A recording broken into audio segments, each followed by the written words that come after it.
Hi, my name is Bob Grinier and I'm a volunteer with the Martin Fleischmann Memorial Project. Okay, so welcome everybody to this review of where we are in the Ultra experiments. There has been a huge amount of feedback and experiments going on. I want to address a couple of them, and if I forget you or I don't come to your work, what I'm going to try and do is that's going to be packaged into the Ultra document with links to everyone's work. We've had some high-speed camera work and some of that which you've seen, but we've had other ones come in, and I want to draw your attention particularly to one that came through in the last day or two from a chap in the Netherlands, and how that ties in with other work. But before I go there, I know a lot of you have been asking for the data of the iron-rich spheres that were found in the quick test that Alan Goldwater did before he went away on his break. Well, he's come back from his break, and the first thing he did was said, how's everything going? I said, could you get us some better shots of the morphology? Which he did immediately, pretty much. And so we have some beautiful images, and they're already, as of just a few seconds ago, published onto the blog, the Remote View Substack blog, Ball Lightning and Coherent Nuclear, so forth, that one. So you can go there and walk through with this, and we'll have a bit of a discussion about this. So we've had contributions from Japan, Central Europe, Western Europe, UK, from both Canada and USA, and also from Chile. So we've had comments from all over the world. So this is really a collective effort, and it's almost difficult to keep track, and this is something that's going to be hopefully dealt with in the next couple of weeks. Now, what I wanted to do today was to talk through the second part of Something Electric. Well, I have a lot more work to do for that, and as I said, in mid of this week, I wanted to drop in the material about the Guions and so forth, because I think it was so significant, and it speaks to where we're going with Something Electric. So I realize there's a lot more work I have to do that presentation justice. So what will happen is I will continue to backfill some of the more recent presentations. I will process and collate some of the contributions that have come from the crowd. So thank you everyone. You are really taking up the mantle here, and you're making real discoveries, and it's just absolutely wonderful. I believe really that we are on the verge of understanding perhaps how we started off with an iron nickel ball, and over a period of time ended up with a lot more exciting environment on which to live. But the fact that it would appear that these processes are going on in streams and on the water that's crashing against the shore, and even potentially lightning and meteorites impacting, not that the meteorites are bringing things, it's the actual cavitation that they produce as they go into the water and stuff. There's all different ways that this technology seems to, which is just how nature is working, is manifesting itself, and it tends towards, as I've said many times, to produce the elements suitable for life. And it doesn't matter whether you start with super heavy elements or you start with light elements, it tends to this averaging process and stabilization process. So it's a beautiful thing, the universe. It's basically designed to create environments suitable for life, and there's probably something that we should think about there when we look out into the big cosmos and think about, are we alone? Okay, so hi Martin, yes, it's great to see you. So one of the pieces of video we're going to look at is some work that Martin's done. He actually blew a ultrasonic horn up that I believe purchased for the purposes of these tests, and he used a camera, and this is something that I will talk about. I'll talk about with reference to a section of one of the videos that he produced. Firstly, it's okay to put things to YouTube. Unfortunately, YouTube completely compresses a lot of useful information out of anything you upload it to. So it's okay for me to blather on like this, and you can still recognize my face, but when we are studying the way that these structures are moving in the water, it's basically a non-starter YouTube. Second thing is, Don't try, if you have a camera that claims it can do, say, 960 frames per second, it's almost certain that they don't. Most of the cameras that do over 480 frames per second, except for, I think, one old Sony and maybe a couple of Sonys and one camera, the S20, S20, A21, but not the Ultra. They do like half a second of 960 frames per second, but most of them do 480, and even the S21 Ultra interpolates, and the interpolation is frankly appalling when it comes to this type of data. So Martin, what I had to do with your data is I had to extract the bit I wanted and then go through and delete every alternate frame, because sometimes they weren't moving at all, and sometimes it was just kind of like a really poor attempt at trying to interpret what should have been in between. And sometimes I wasn't so sure whether it was like skipping a couple of frames and fudging a few frames in between. So really, this does show the need for high speed photography, but with something that is actually doing global shutter, and is actually it's actually giving you what's in the real world, and not an artificial intelligence best guess at what it thinks you want to see. I mean, ideally, if you were going to use an artificial intelligence system, you would have trained it on data that this work that we're all doing together now would produce over the next 20 to 30 years. And then it might have a reasonable guess at what it should be interpreting in the guesswork it's doing. So really, it's almost better to stick to 240 or 120 or 480 frames per second if your camera can do that. Typically, when you go to 480, you lose spatial resolution. So and also they're often trying to compress the 480 frames into the same data bandwidth as 240, and so what it'll do is it'll do psychovisual deletions, and the encoding algorithm will remove parts of the detail that it doesn't think are important for the viewer to get an idea of what's going on, and so you're not going to be able to see very clearly. Having said that, what Martin has produced this week, I think you will recognize, and I will talk through how it relates to some things that were observed in the Lion reactor and other reactors, but also in the work of Solin that was put into his October 1992 application.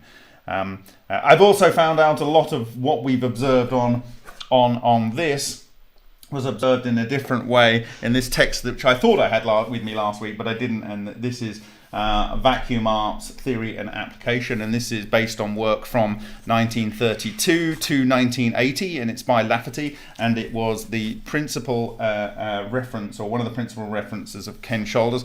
And I was very saddened to see that in the back it has the due date here, and it has one like loan from the library in 1995. So it was published in 1980, and it had its first and only loaning in the library that it was in 15 years after it entered the library. And it's just really sad to see. And when you see the significance of what is in here, when I talk about it in electric, something electric part 2, you will realize that why probably Ken Shoulders decided that was such an important reference.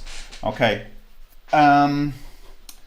so if everyone's got up the remote view blog, I will go to that now. So what we're looking at here is the SEM images of Alan Goldwater.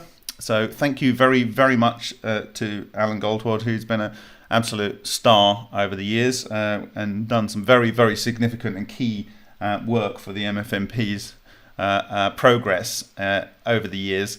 And this is only possible actually because he took it upon himself to go and take a chance on a scanning electron microscope that had basically been made to not work in 3 years from new, from South Africa, and he put a lot of work and time and money into getting that working. And so a lot of the imagery you're seeing, whilst the support of the crowd has helped by filaments and so forth, a lot of this is because Alan took the plunge, and it was a step change in our ability to understand the work that we were doing.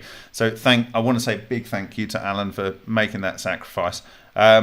And yeah, so essentially if you go to these and you option click or command click, you can open an image up in a new window, and we can talk through these. So I think there's 3 or 4 balls he found, and he ran the experiment. So Alan ran a piece of 18 micrometer thick aluminium kitchen foil in his appropriately named Magic Sound Lab for 16 minutes in a Vivreal 43 kilohertz ultrasonic cleaner. Some apparently magnetic fragments were recovered that were not able to be seen easily with the naked eye. Some of them were found to be iron-rich spheres with a crenellated structure. They contained no chrome or nickel, so were very unlikely to have come from the stainless steel of the ultrasonic cleaner. Another possibility is that they somehow came as inclusions in the kitchen foil from some part of its manufacturing process, and this needs to be discounted.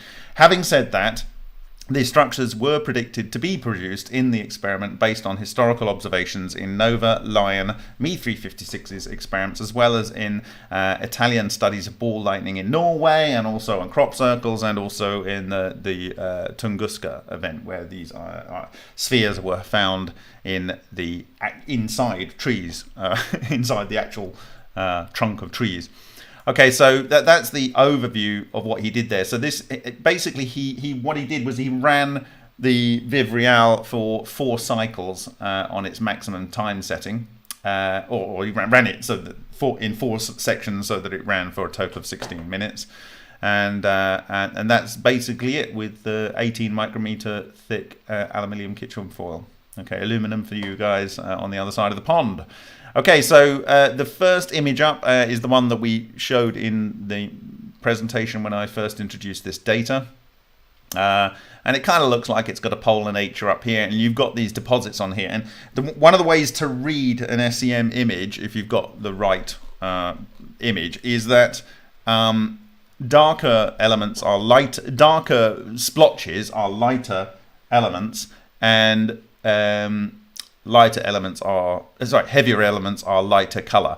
So the interesting thing is, I don't know if Alan actually looked at these bright spots on here. I would be interested to see what those are, and that's something that perhaps Alan can look at if he's still got it on the table in the SEM.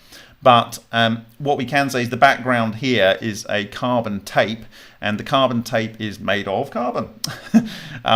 And as I said, that means that if you are hitting this sphere, and they are spheres, on the edge here with your electron beam, when they bounce off and they hit the carbon and a photon comes back and bounces off the sphere, you will see a Fresnel effect. That's a kind of an edge effect where you get bounced photons back, and so it looks like you've got carbon on the edge more than you should do, but you don't. So when you're assessing the level of carbon in it, you really need to be looking at the ones that are more perpendicular to the photon sensor, my photon multiplier. Okay, so but what this does suggest is that there are splodges of material on here that are of a lighter element to the bulk of it, and the bulk of it, as we determined in the last presentation, was iron rich. Now I want to go into a little bit more detail about the significance of what we're actually seeing in this. So are there any questions about that?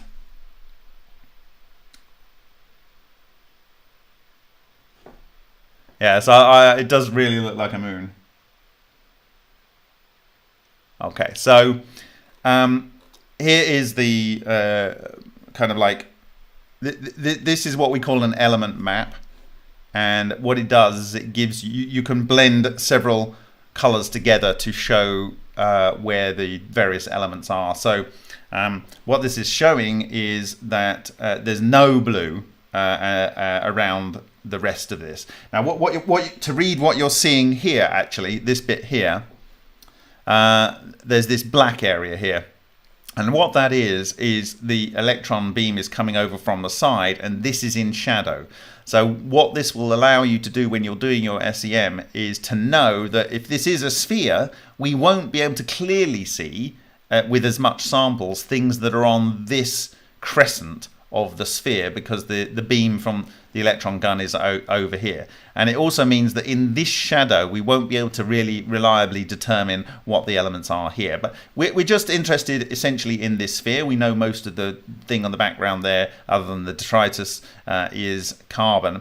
And so iron and oxygen is what that mostly is. But we can see these little green islands here, these little green islands, and it really makes it move from a moon into a kind of planet here. And what these green islands are areas of silicon, and there's some other colors here, and there's some magnesium in there. And this is very important why we're having silicon and magnesium, but I will talk about that as we move forward. So what I've done here is this is split out the various elements, and you can see, for instance, if you look at the crescent here, other than iron, which is basically so rich in this sphere that it completely even some very few samples gives a strong signal of iron, but there's no iron in the surrounding area. This really is a very iron rich sphere. Now what happened was, when he collected this, you would put a tape on the top of a sample holder for the SEM. You would put the carbon tape on there, and you would turn it upside down, and you've got your material that you grabbed on your magnet that was from, supposedly the magnetic stuff, and you would put that on there, and it would stick to the carbon tape, and this then allows you to put it into the SEM. What it means is that there will be a range of other detritus that came out of that material that would have dried on the thing that was used to capture the magnetic particles. So it's not surprising that there is also some magnetic magnesium and silicon presence around here, and it isn't very strong, but it is the silicon. If you go to the silicon when it comes up, that's magnesium. The silicon is in spots, so it would appear that these spots that are on here are quite silicon rich. And again, that is important. Okay, so here we are. So I think this is one sample, so that had the map on it. So this is one sphere, and this sphere was about 40 microns across. And the second sphere we're going to look at is this one, and this one is maybe 30 microns across. And we've zoomed into a little detail here. And when we're looking at this, you can see again there are splodges. So there's a splodge here that on this contrast level is this bit here.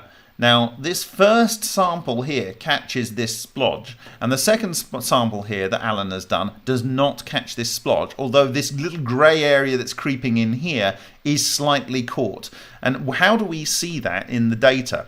Well, let's look at the data. So the first sample area, which is this one, which includes this slightly darker splodge, is 2145, and we can see that has 33 carbon. This is atomic concentration, so this is the number of atoms. By weight, when you have 17% iron, it's a much larger nuclei than carbon or oxygen. So this actually represents a lot more of the weight. So actually by mass, there's a lot of iron here.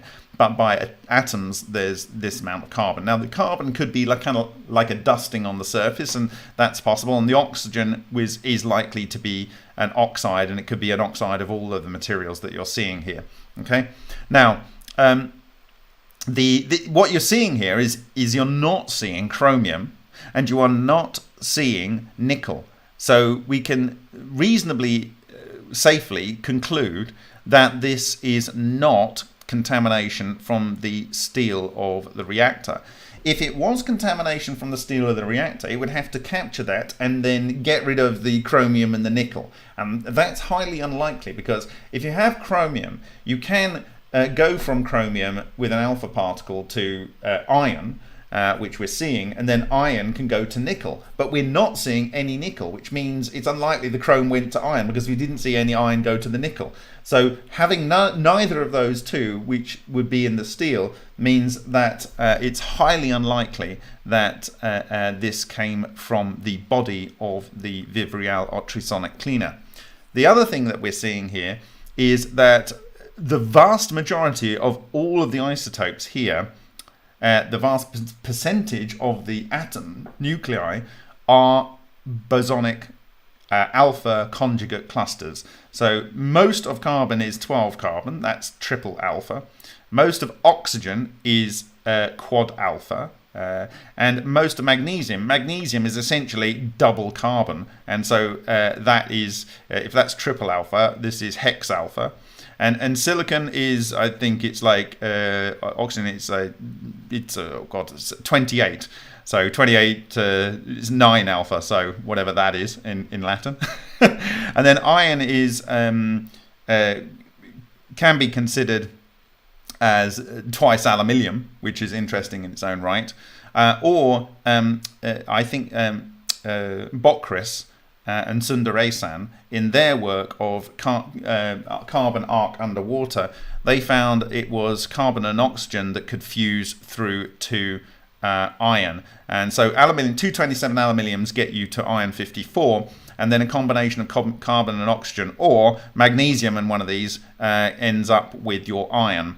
And so there's a natural progression through to iron with the elements that you see here using a compressive technology, and it's already been observed by Sundaresan and Bockris many moons ago in the 90s when they were replicating, I think, the 1970s work or 80s work of what's his name? God.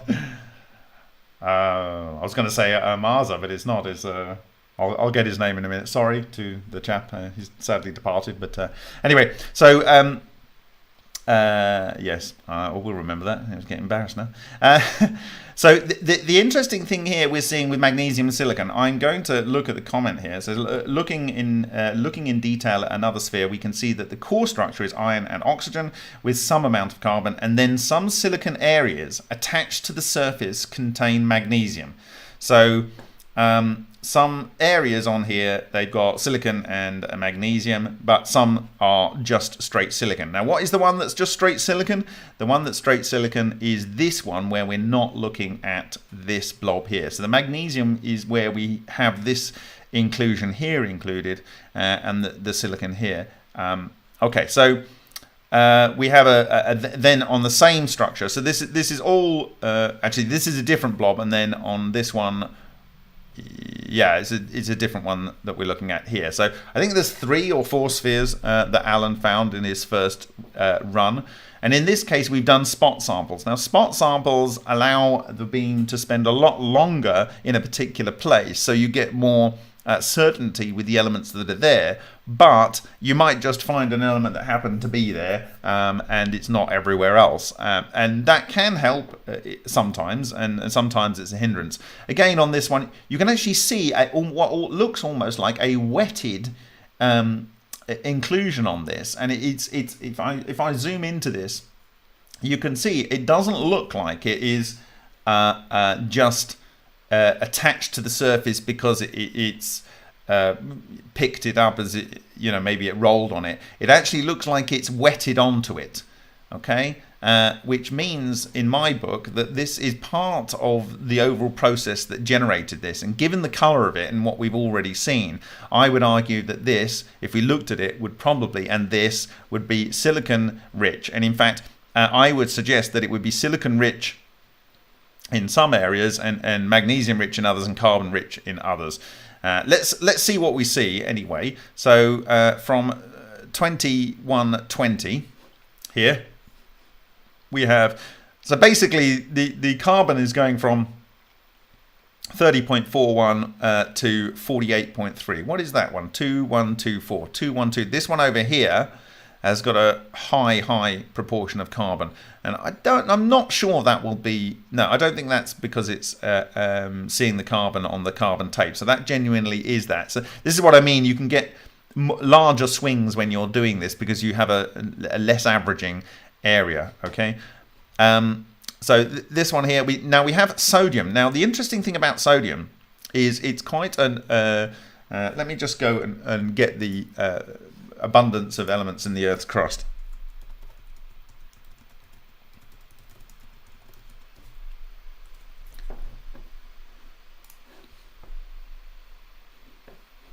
So I've argued for years now that if you want to know what Lena does, you need to look at the abundance of elements in the Earth's crust. Okay. Oh no, I didn't want to do that. Okay, all right.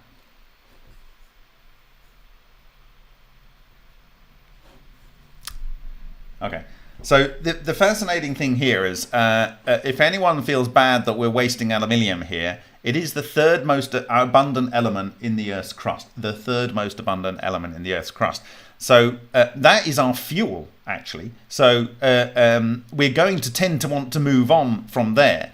And we've got oxygen in our water. That's the most abundant element in the Earth's crust. And silicon is the most abundant. So it would suggest, we are suggesting that potentially silicon is being synthesized. And also look down here, magnesium. So that's 1, 2, 3, 4, 5, 6, 7. Magnesium.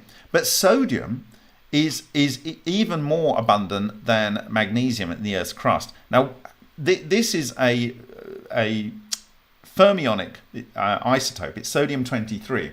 But the thing about sodium is it tends to aggregate into clusters. And as long as that cluster is an even number, it's a bosonic composite particle. And if you go and look at my, I think it is my 2016 June 6th presentation, called Stiglia di Asti, I talk about na.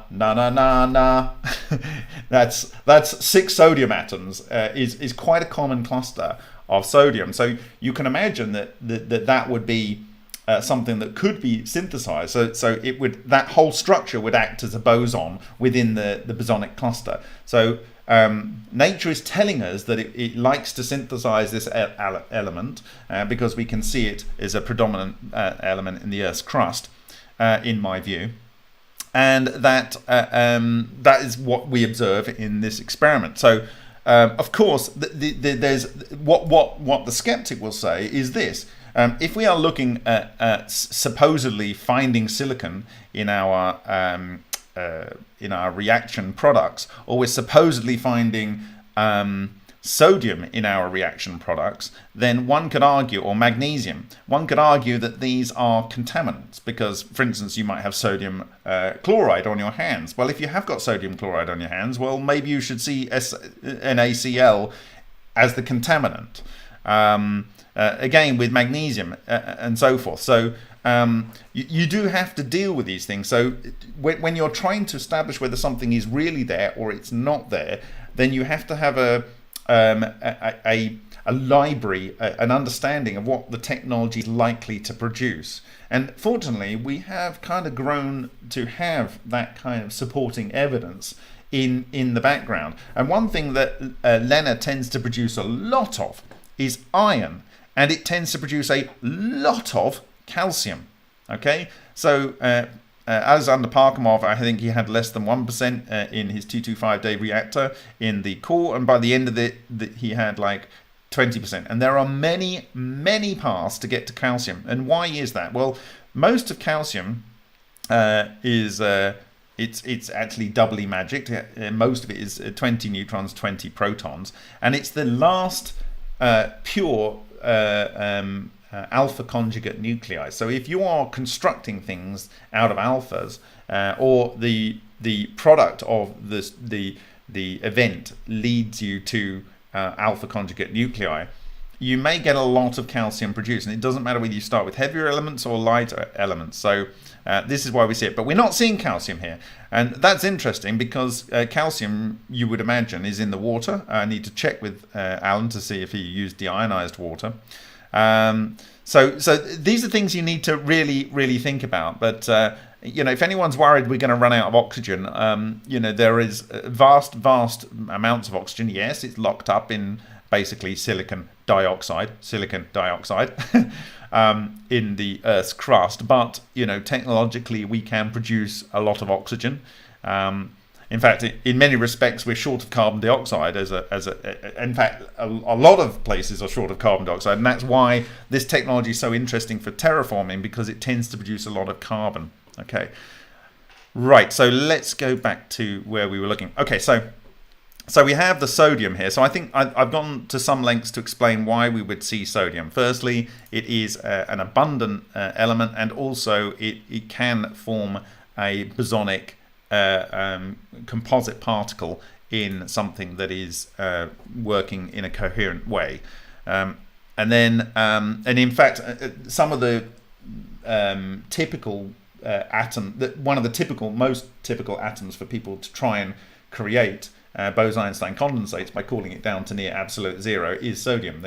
Because it's sodium-23. It's an alkaline metal. It's small, and you can get it down there. Whereas another one they use is a big one, which is cesium-133. These are elements that have a single isotope, so that when you are cooling them down, you have the same atom, the same temperature, same de Broglie wavelength, and then you get them in. They get in phase because they're all kind of like averaging out and getting together.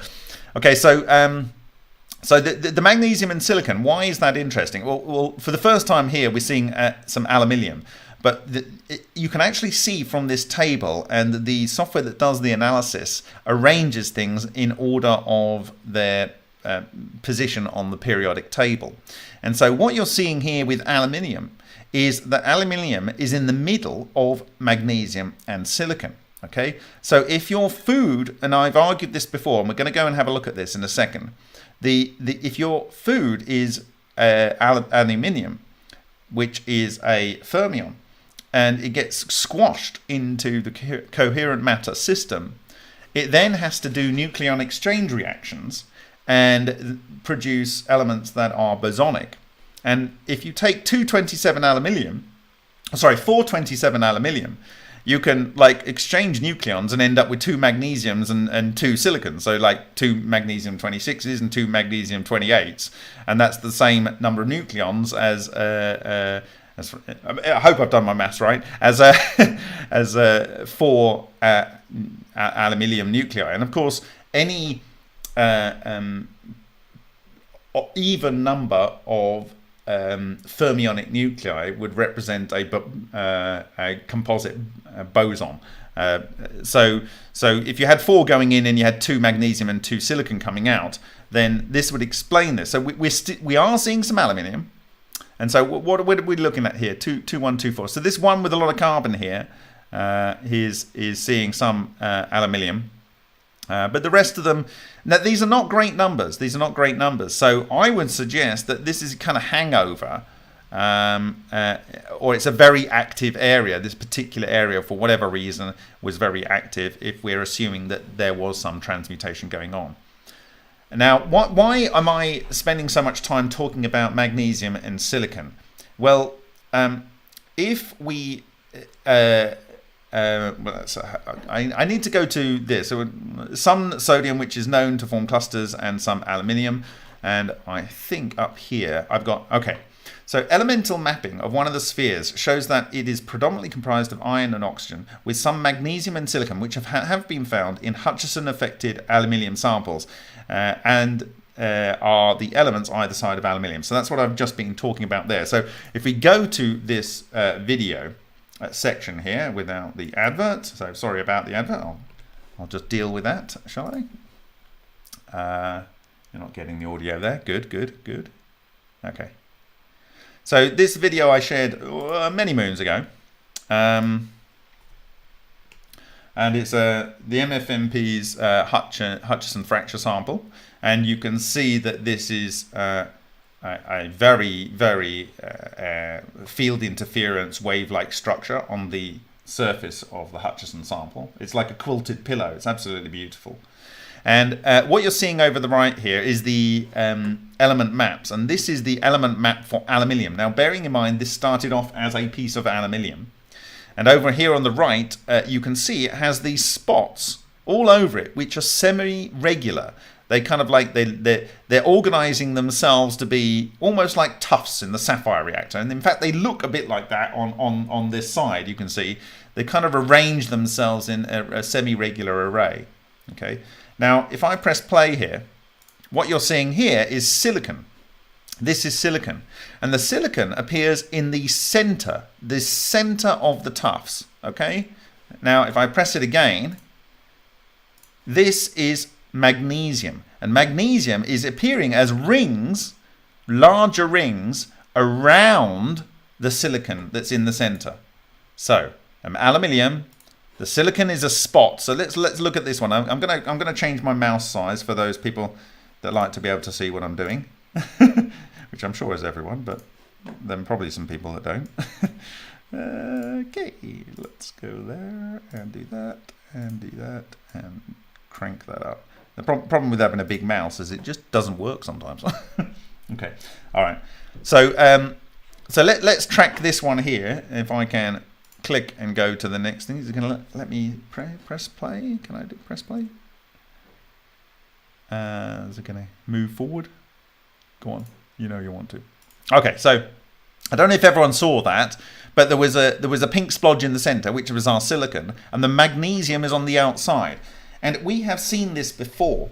We saw this in the Amasa vibrator plate, where we saw this helical structure with carbon in the center. That's to be expected, according to the work of Matsumoto and others.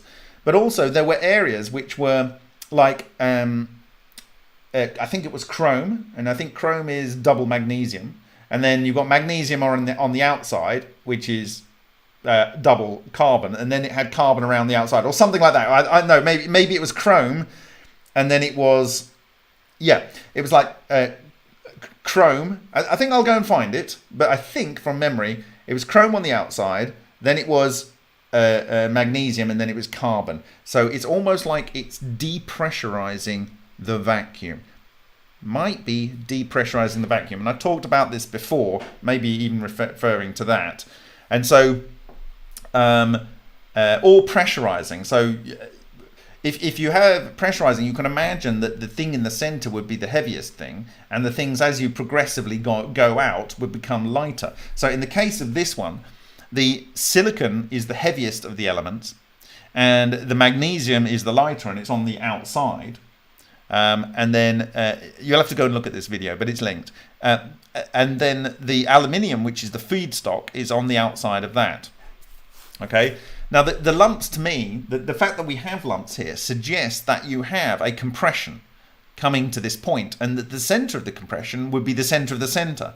And these, in my view, are something similar to the soliton resonant standing nodes that we are seeing in the ULTR experiments.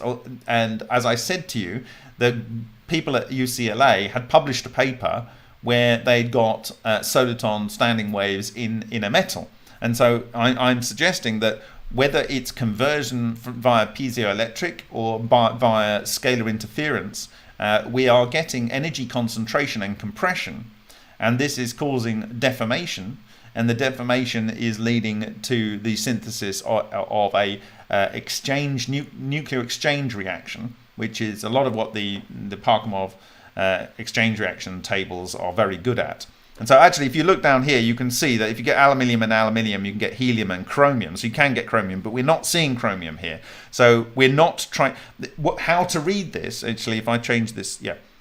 How to read what it's saying here is that if we're not observing any chromium in these spots, it's that the compression is not sufficient enough to synthesize chromium. Okay, but we get. So if we come down here we come down to reaction 4, aluminium plus aluminium goes to magnesium 24 and silicon 30. So that is more compression. So you get a bigger spread and you get a bigger yield of energy. More compression. So rather than going to, if you go down the bottom here, like the next one down is silicon, what I talked about to start with, magnesium 26 and silicon 28. So there's a less compression. And if you're trying to squeeze things into a small box, the smaller box you can rearrange all the nucleons in, the less distortion of space-time you have, and the more energy you will yield out of that reaction. Now, in the case of a coherent matter structure, if the coherent matter structure is doing the job of the compression, then any kinetic energy that comes out is basically instantaneously, like I said, with like Star Trek, it's like a force shield. It captures that energy and it puts it through the entire condensate, and the entire condensate might have literally trillions and trillions of atoms. So it basically downsamples the energy, and the energy that comes out may actually go on to excite the structure such that it goes to do more work rather than more transmutation work, rather than releasing it in a usable form of energy. So it's not necessarily something that's going to necessarily produce heat. Okay, so yeah, so coming back here, so we got these reactions here, and so as you move down the table, we can't see in this Hutchison sample on these zones, these particular zones, we can't see any chromium. We wouldn't be able to see the helium and so forth. So it would be here, the silicon and magnesium here, and so the valid reactions really are these down here, and we don't see sulfur, and we don't see, so the silicon down here. So those are basically the options. And let me go back. So what I'm saying is that these are almost like mini spheres, but the difference between this is confined to the surface. So it's a partially a 2D compression. It is 3D obviously, but it's like partially a surface effect.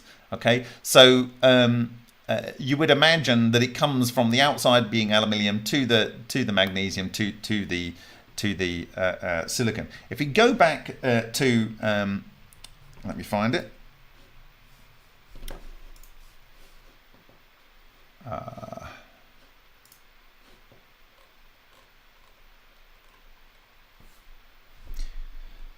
If we go back to here, and the fact that we are seeing, if I zoom in so you can actually see it, we are seeing this spread, magnesium and silicon here, and we've lost the aluminium in between. And down here, we actually have, I think we can go smaller than that. You can see that. We've still got the aluminium here, and you have this spread around here. I am saying, possibly, that if we go to the edge here, that if you imagine our double layer is on the outside, and the iron grew maybe from the center out and grew in a bigger and bigger and bigger sphere, or what happened is all of this material is in the coherent matter, and at the point that the coherent matter structure breaks down, you get the entire sphere being synthesized at the speed of creation. So there's two options. One is growing from the center out, or the other one is it's all in that coherent layer, and then it basically comes into our free space. It gets its dimensions back. The interesting thing is that I told you before that both Sergei Godin and Anatoly Klimov, in their respective system, one was a replication of a C.I.C. experiment where they put dirty water through some copper electrodes, and they've got some Helmholtz coils around it, something like that. They get lots of elements and metals being produced, and the little spheres that are produced, some of them are hollow, and they also produce strange radiation, so that obviously it's the same technology. And Anatoly Klimov is getting these hollow spheres. It could be that these are hollow, and that's interesting in its own right. Or they could be a series of shells. And that's interesting because when Slobodan Stankovic was using HHO on carbon, he was seeing these almost like buckyball or fullerene type structures, where some of them were broken, and inside you could see it like nested dolls. There was one inside of that, and there was one inside of that, and there was one inside of that. So these actually could be solid, but they are built up in layers, and they're effectively representing a virtual anode. If you think about it, it's like a nucleation point where it's growing and it's growing and it's growing and it's growing, and overall you end up with something of a certain scale, but it went in cycles. It kind of like it could be, you could imagine it like the material's coming in to the focal point, and it gets to a certain point of instability, and it goes, poof, and the material comes out. But the overall vortical structure that's confining it then is firing material in. It becomes to coherence. Comes to coherence, and it goes, poof, and it builds up layer after layer after layer. Okay, so, and I think that. There's a wonderful guy, I think, is it from Kazakhstan or Kyrgyzstan? I don't know. He looks at all these spherical structures around the world, and he's convinced that it is the same technology as Lena, and I think he's probably right. Anyway, so what we're seeing here is something that's on the outside. And I can imagine that you have, in this last layer, this sphere here, that there would be a double layer on the outside here. With our coherent matter, which birthed this structure at the end of its cycle.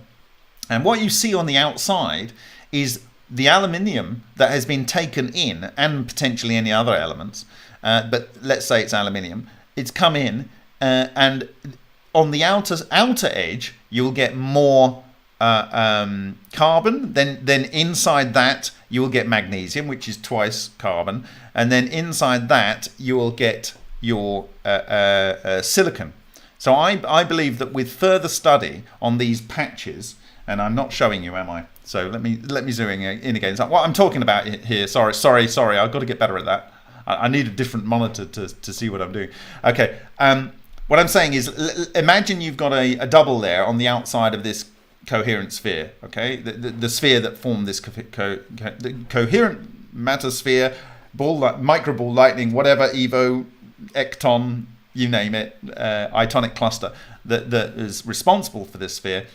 It has a double layer on there, and this little splodge is a residue of something that wasn't fully converted to iron. It was, and I would say that as you come in, you would have carbon, then you would have double carbon, which is magnesium, and then you would have silicon. And in fact, the magnesium and silicon is, as it is in the Hutchison sample, it is, what do you call it?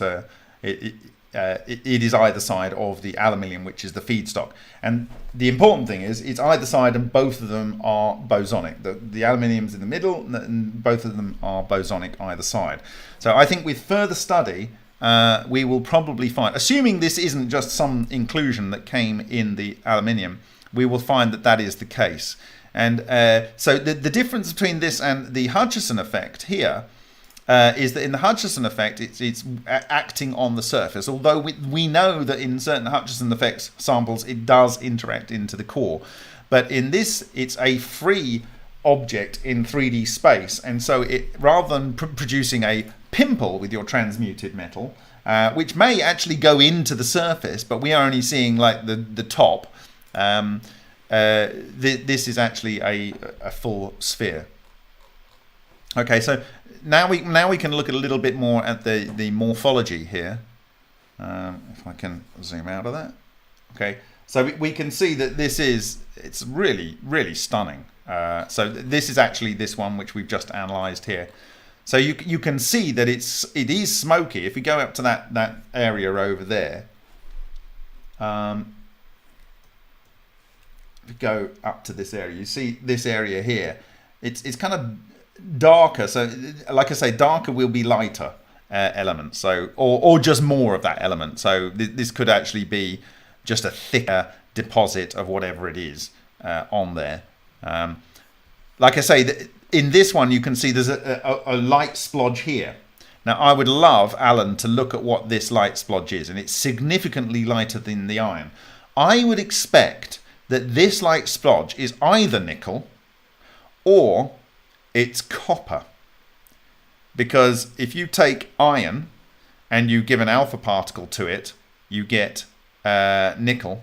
And if you go and push it a little bit harder, you tend to produce copper. It could be zinc, which would be another alpha particle. But I would be very interested. So we're seeing these white spots. So I'm predicting that they might actually, and there's a couple on, there's these lighter spots here.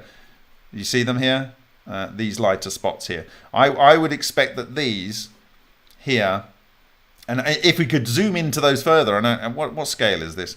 Alan can go in quite easily to 50,000 times. This is only 1,800 times, so he can look a lot closer. So it would be very interesting to find out what the morphology is of these structures and the surrounding area. So Alan, if you're listening, yes please, can we see what the elements are in these lighter areas? And I predict they will be nickel, possibly nickel spheres, or they will be copper or zinc, because they're typically elements that are synthesized in Lena. Okay, so where are we? So we've got some beautiful crenellation going on here, and there's almost like a parquet flooring look to this. And I'm sure this means something. I'm sure this zigzagging here, it's even zigzagging up here. Now, it may be the crystal structure of ferrite or something similar, but it's the fact that this is so smooth on the radius, so smooth, apart from the deposits. Now, this is interesting down here, because I would suggest, I don't know if you can see, but there is a little lump up the top here, okay? And there is a tail down here, tail, okay? I would suggest maybe that this is the pole and this is the pole. Now, if we had some micro tools or some micro Hall effect devices, it would be interesting to see if the magnet pole is here and down here. And anyway, so you can imagine that this is the core that you would see in the center of the structure that we were looking at on the ball burn sample. In fact, I can when I can refer to it, not this one. Where is it? Somewhere around here. Not there. Over here. Here. So the material that you see there in the center, that is something clear. As we determined, it may well be a spherical amorphous diamond. There may have been a lot of material that was converted to gases because of the way that the ball is interacting with the air at the same time as the steel substrate, and it's a 2D interaction surface, whereas when we are looking at this one, we are looking at a 3D interaction surface where the immediate environment presumably has aluminium and water and hydrogen. Okay, so this could be a sphere that would be the kind of like the opposite, or it could be like the spherical inclusion in there, which in this case is transmuted to potentially a amorphous diamond, carbon diamond. And this one here is actually quite large. It's 10, I think maybe it's the same size, 10, 20, 30, 35 or something across. And this one, I like this one because it's smaller, I think 10, 20, 30, it's 30 across. But I like this one particularly because it has a lot of this included material on the top surface, and you can see how that's kind of blurring into the layer underneath. And it might actually be that we are looking through on the top here. I would imagine that this is carbon rich, and we know from this it probably is. So if we look at where Alan sampled, unfortunately he hasn't sampled. Okay, so we've got these structures here, and they, according to this map here, let's look at that one. Yeah, carbon. This is carbon rich. So I would suggest that these structures have quite a bit of carbon, and on this one it's particularly thick. And so this actually might be a kind of amorphous diamond on the surface with an iron core. Now the iron core is magnetic, okay, and that might be important to the way that this progresses. It doesn't start off immediately being functional. It needs to work. It needs to work for a period of time until it creates a magnetic core. And then the magnetic core can build and build and build on itself until you get an intensely magnetic core that then, when it gets past a certain threshold, can then start potentially synthesizing even heavier elements. And this might be what you see in the work of, say, for instance, Leclerc, where you get very intense localized cavitation. And what does he have? Well, he has an aluminium foil with holes punched in it. And the cavitation will occur at the same place as the water is being forced through that. It will occur on those holes, on the ridges. And so the cavitation is occurring. And so you're going through the periodic table getting heavier and heavier. This is the fastest way to kill yourself, using cavitation by the Leclerc method. Okay? Because the thing that the material is interacting with is fixed in location. To a certain extent, that is true of basic ultra experiments. But basic ultra experiments, the aluminium isn't so thick. I still would try and avoid running it for too long. But what you're seeing here in this experiment that Alan did, is something that he was only running this for, what did he say? 16 minutes. Now, when I ran the one that I got my magnetic particles from, I think I only ran it for about 4 minutes. So if I'd have run it for longer, perhaps I would have got bigger aggregate clusters. I don't know. I know with the work of Cardone, which we're going to touch on actually, hopefully, in the work of Cardone, they're only running their aluminium sonotrode with mercury for 90 seconds, I think it is. Very, very short duration. I caught it almost in line with my experiment that yielded the three-winged structure. Okay, so why I really particularly like this one here is because it's not as clean as the other ones. I mean, ideally this isn't that clean, but it's really not clean, and it is blended onto it. And this is the same kind of blending that we saw on the 2D surface of what I call the pretzel structure on the outside of the 2% thoriated tungsten that was exposed to a maser gas in Japan that you saw on the beginning of the end video, or the end of the beginning, I think, something like that, which one or the other. And it's kind of like this, the tungsten has been ripped apart into carbon, and it produces this carbon film. And Matsumoto says very, very clearly that carbon film is produced. And in fact, if I dig out that image that he has of his electronuclear regeneration concept, let me find the electronuclear regeneration concept. Talk amongst yourselves. Okay, so this is Amaza's electronuclear generation concept, and he's saying that you get hydrogen, carbon, and oxygen, and the lighter elements. Can I get that in focus? There we go. Lovely. So you get the hydrogen, carbon, and oxygen lighter elements spinning around on the outside. Okay, and then here you get the titanium, iron, and stuff in the center. Okay, so if you put that from a 2D representation into a 3D concept, and so it's actually going into a 3D structure, that is kind of what we are seeing here. The iron is in the center of the compression, as it were, and on the outside you're getting progressively lighter elements. So, for instance, as I said, you're getting the silicon, then you're getting the magnesium, and then you're getting your carbon.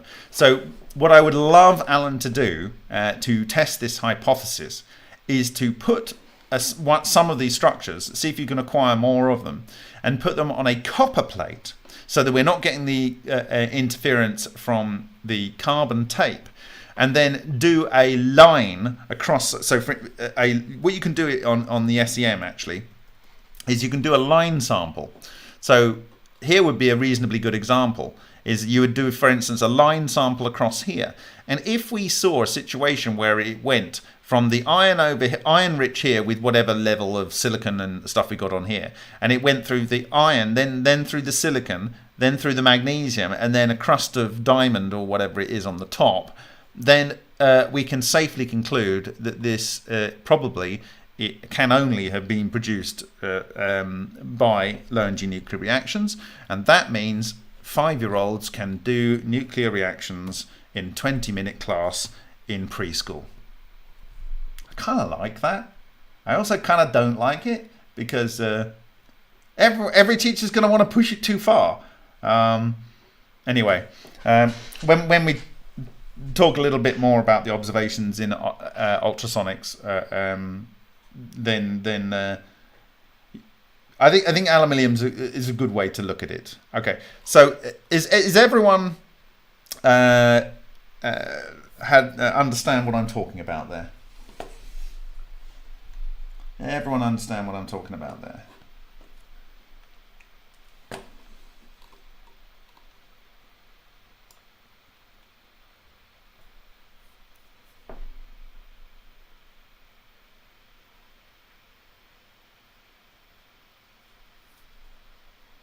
I'm just going to quickly look for any questions you might have.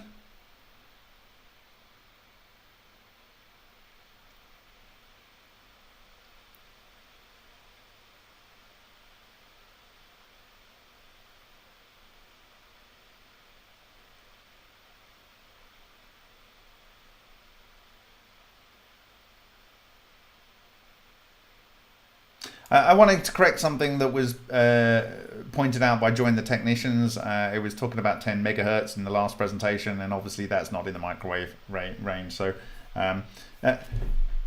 these are completely unscripted. I just come in with a couple of things that I want to talk about, and I talk about them. So other than a rough idea of my target for what I want to get through, they're completely unscripted, and it's the first time I've ever done it. So if I'm seeing new information on the fly, the information is what matters, and the concepts rather than some specifics which I may get wrong. But please always make me aware of when I've done a silly faux pas like that, and thank you for that, Joining the Technicians.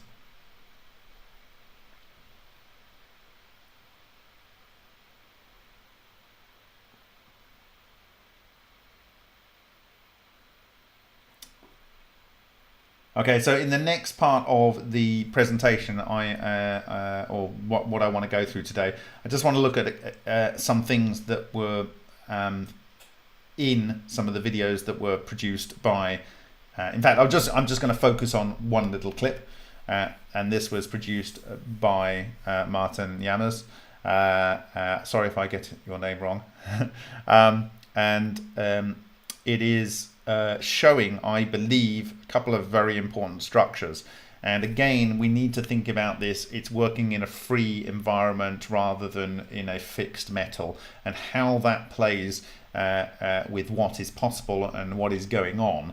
And you kind of need to think that like a bullet can interact with a lot of air until it hits a target, but when it's in the target, it does a lot of damage, and it does it very quickly. And this is how I kind of need you to think when an exotic vacuum object is initiated and it goes and attaches itself, or forms in the crystal boundary, or in a some kind of defect on the surface or whatever. Then if it gets locked in place, it's going to grow in place in a way that's different to if it was able to more freely move around in a different medium.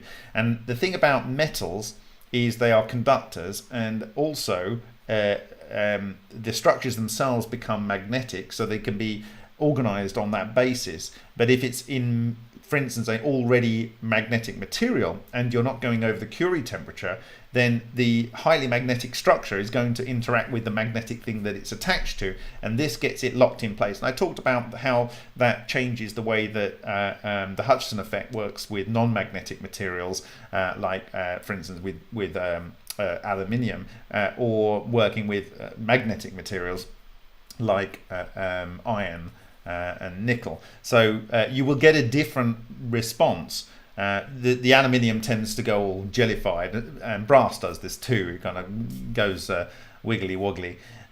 Is that a word? Is that a phrase? I don't know. Wiggly woggly. I think you know what I mean. The other thing is that iron doesn't. It tends to stay there. Sometimes it gets a bit glowy, but it's not hot really, and then it just fractures, and you end up with these weird polar problems, which don't seem to make sense when you try and put them back together.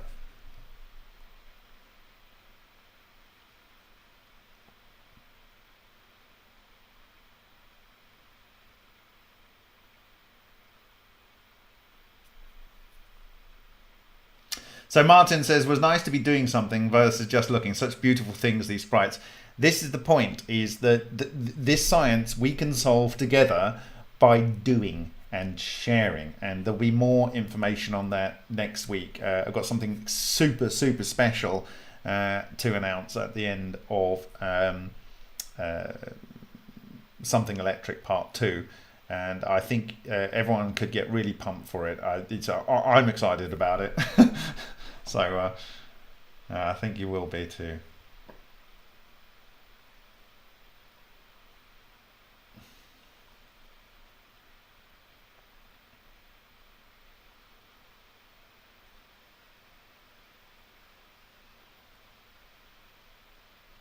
I'm also going to touch on some concept that Dave has been doing to take forward the shockwave concept and merge it what I was talking about in the last presentation, to get out of the way the concepts of doing synthesizing precious metals, because I know quite a few people are interested in that. So we want to take that forward as well.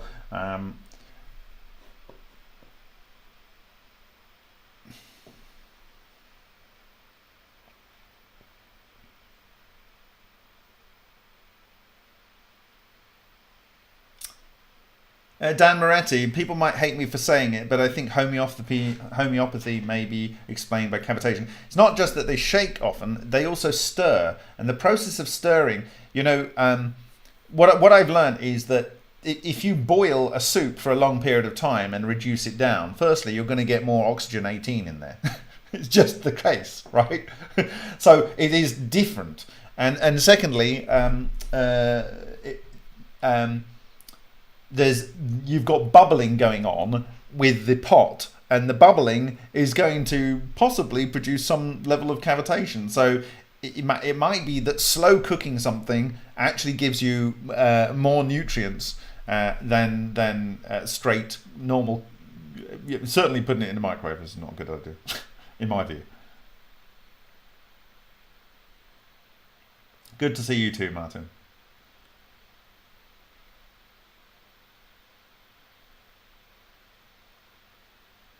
The reason I love science is because I love blowing stuff up. That's the same reason I love it. Thank you. Yes, good to stick to 480. Yeah, but I think certainly the video that you produced at 960, or rather your phone produced at 960, it shows something I think which we can all agree could be pointing to something very valuable. And because this process is unimaginably predictable, it looks very exciting if you only see it with our own eyes. It looks like it's also dynamic, but what we've shown with the ultra experiments with the aluminium foil is that it will do the same thing every time. And if you have it so that it's overdriven with the water level lower and you've got too much energy going in there, you get what Dubinko called discrete breathers, or what Piantelli before him called anharmonic oscillations, and what the UCLA group have no real explanation for, because fluid mechanics can't explain these things. But these are intense departures from normal. But what we are seeing is that they are predictable in their locations.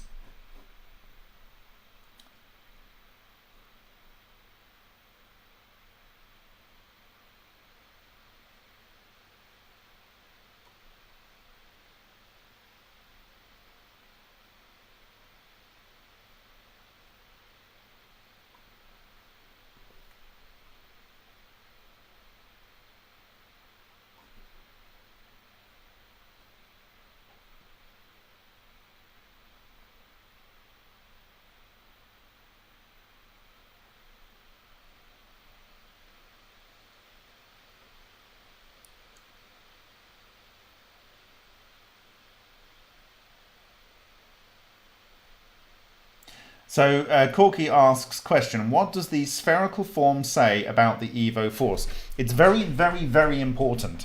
The sphere is one of only two structures that has a minimum surface for its contained volume, if you know what I mean. And it has minimum surface curvature as well. And this is why you use it in Tesla experiments, because the smaller curvature you have, the less likely you have for energy concentration and premature discharges. So you can build up your static electricity or your voltage to a much higher potential before you have a discharge. And conversely, this is why a lightning conductor has a spike, and if you want your Tesla coil to emit through a particular channel, you have a little spike coming off it. And so the sphere basically is why the reason it forms here is the same reason it forms when you blow a soap bubble. And it likes to form a sphere. And if you can imagine, you've got electron degeneracy pressure or some other force preventing the electrons from getting any closer in the coherent matter state. So that is your outward pressure. And you've got your inward pressure because the electrons are there, and they are maybe converting themselves to cold neutrinos, or they're doing some other funky business. They're all becoming one electron, but with a strong magnetic field. You can imagine, or it's going into material, or there's some sound forcing material into its way, that it's ripping electrons off the material it's interacting with, and then you've got ions, and the ions are coming into the negative thing. So basically you have a flux of material that's coming in, and that is providing the inward pressure. So you've got the kind of outward pressure, which is kind of like the membrane can't take it anymore, and as more comes in, it grows, so it's pushing out, and the other material is coming in. It could be, as I was arguing before, that you physically get something in the core, which in my view could be just a condensate of nuclei, and depending on the overall structure and how much force and energy is being provided to it, that is how much is pushing in. And so this is what I'm saying about having a recipe. In our ultra experiments, if you look at a typical plate, I haven't got one here. Okay. This is a piece of foil from an ultra experiment, and what this is telling you is that in this zone here, there was a lot of vibration, and it ate it very quickly. In this zone around here, which you may or may not be able to see, there's the small little dimples, these kind of yin-yang type structures. And then in other areas, it's not affected at all. And what this means is that if you are transmuting in some liquid, some ultrasonic liquid, and you can see it when, for instance, I show you this video that Martin's done later, you can see that the sprites are moving around. They don't stay necessarily in one place, although they tend to form in a few places. But when they move, obviously, water's got to come back in to fill the space, the void that they've left. Okay, so it's a dynamic scenario.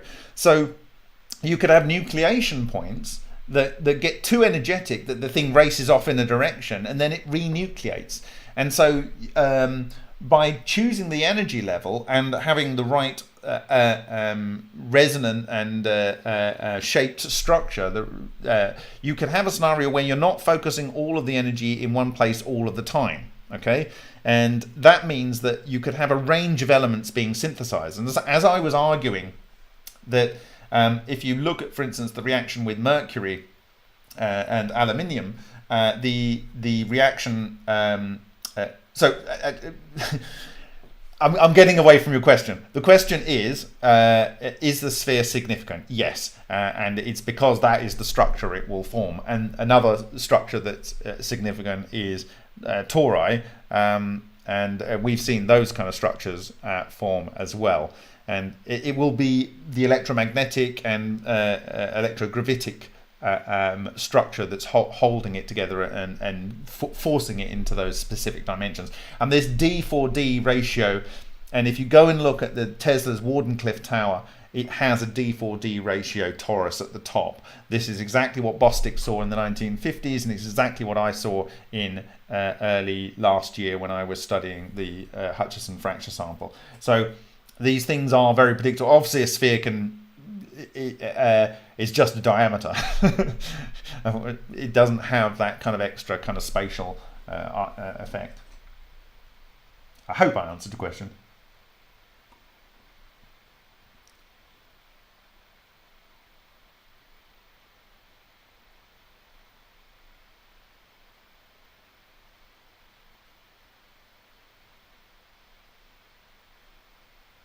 Well, Dan, it's not just the scalar forces. Like I was talking about this node and antinode and the energy concentration and stretching space-time and squishing space-time.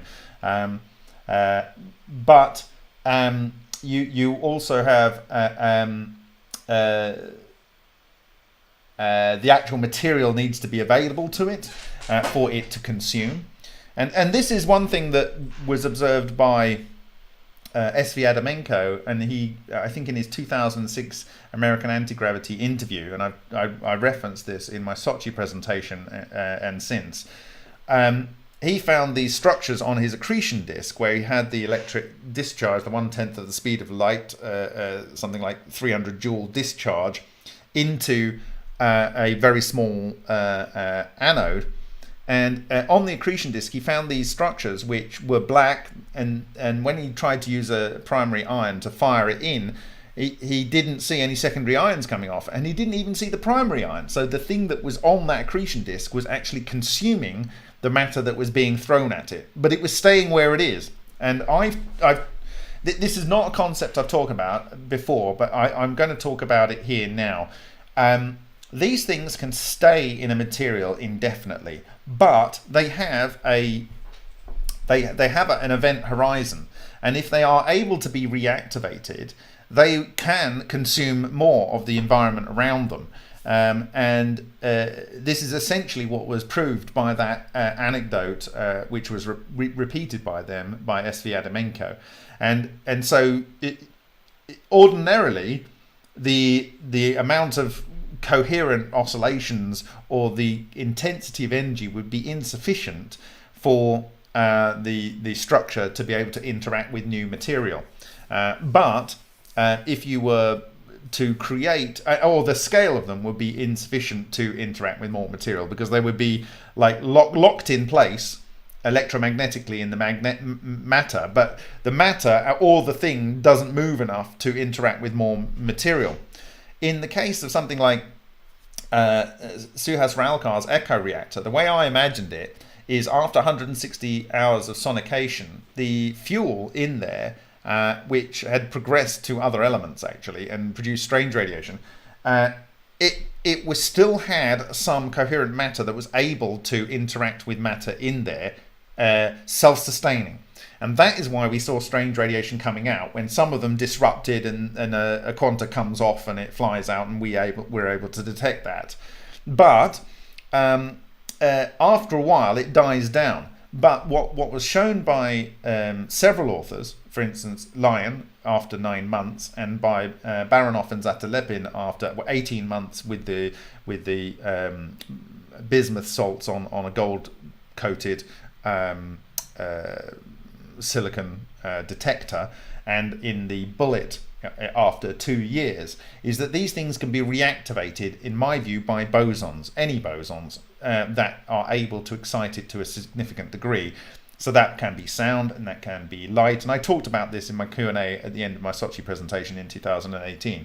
And so essentially, once that fuel is produced by Suhas-Ralkar or by anyone else in a similar ultrasonic system, then you just need to feed it enough electrons and get the thing vibrating enough so that matter that's available to the coherent matter is then able to interact with it. So you have to do two things. One, you have to re-excite into active mode, i.e. white state EVO from black state EVO into white state EVO, and then you need to vibrate the material such that some material which can act as food is brought within the present fall off area, this fall off that you see here on our structure here. Not saying that this is still active, it's very old, but maybe it is, and it comes into that basically that double layer area that's re-excited, or you're able to move the fresh material into the coherent matter zone, which is initiated or re-excited. And so Ken Shoulder says these things can stay in matter indefinitely until I intentionally, well, he said blow them up, but you can intentionally move them back into the white state. And so that is why I believe that once you've prepared your Lena reaction fuel in this way, you will be able to initiate it to produce excess heat through destruction of matter almost instantaneously using ultrasonics and a corona discharge. What you cannot do is use a spark discharge, because a spark discharge will disrupt the coherent matter structures, and then they will explode. And obviously the implication of that is not nice, of what I've just said, but there is this thing where in the Suhas-Ralkar reactor, if he did a spark in his reactor, the reactor cores would blow up. And this is the reason, in my view, that occurs. You actually destroy the coherent matter structures. And remember what I said some time ago, is that if you create torsion fields in an environment, and a cavitating device will create torsion fields, that those can only be cleared by using a high energy, like lightning discharge and so forth. So various concepts there, but basically ultrasonics is a way to condition potential fuel materials to have what I called years ago the active agent in it. The active agent is this micro ball lightning, but in a dormant state, as a black EVO.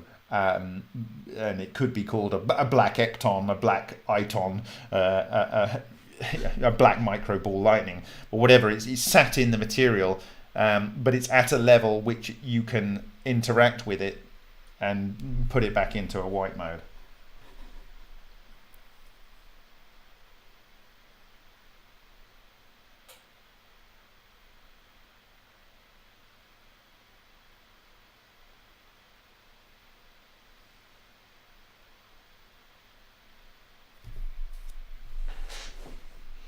Okay, so David Bottilia, sodium, calcium, magnesium could be in the tap water too.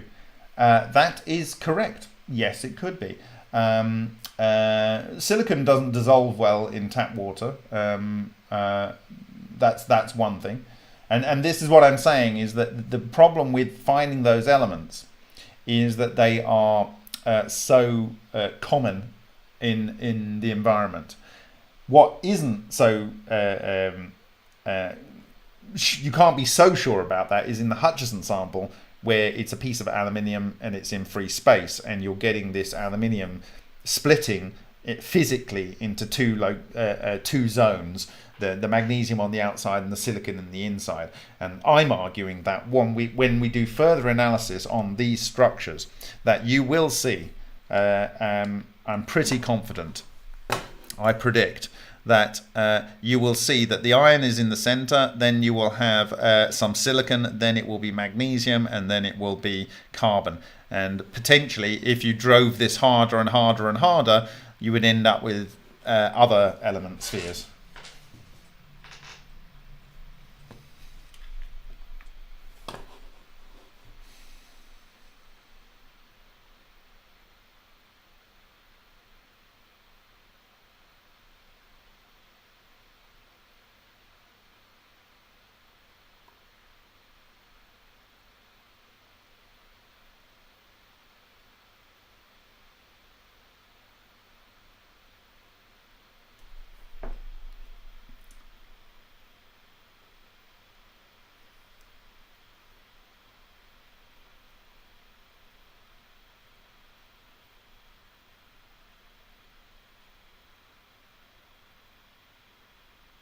Okay, so I'm going to continue reading your questions later because I've got quite a bit I wanted to get through today. Okay, I wanted to thank Diodon as well. Maybe I can get a chance to show some of his videos as well, but you can go to his channel as well, but he's done some interesting studies as well. So let me pull up this video clip, and then I will talk about the relevant section in it.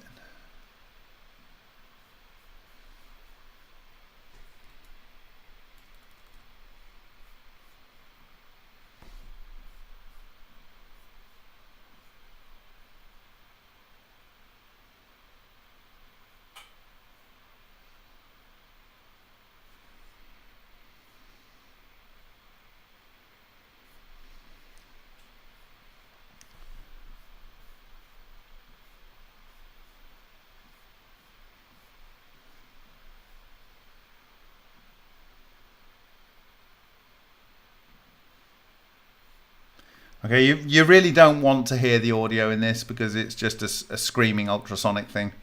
So I'll spare you that.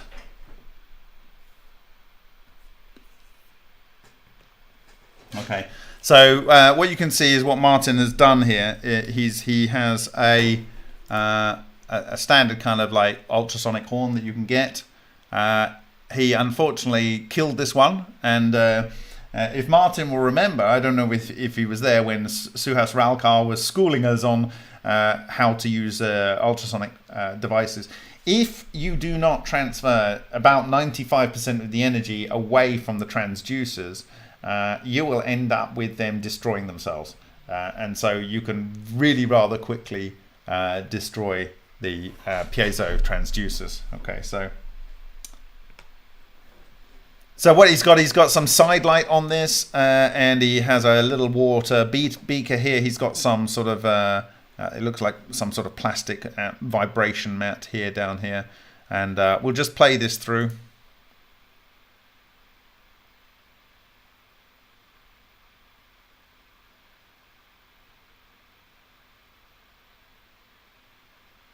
Okay, so it's that short.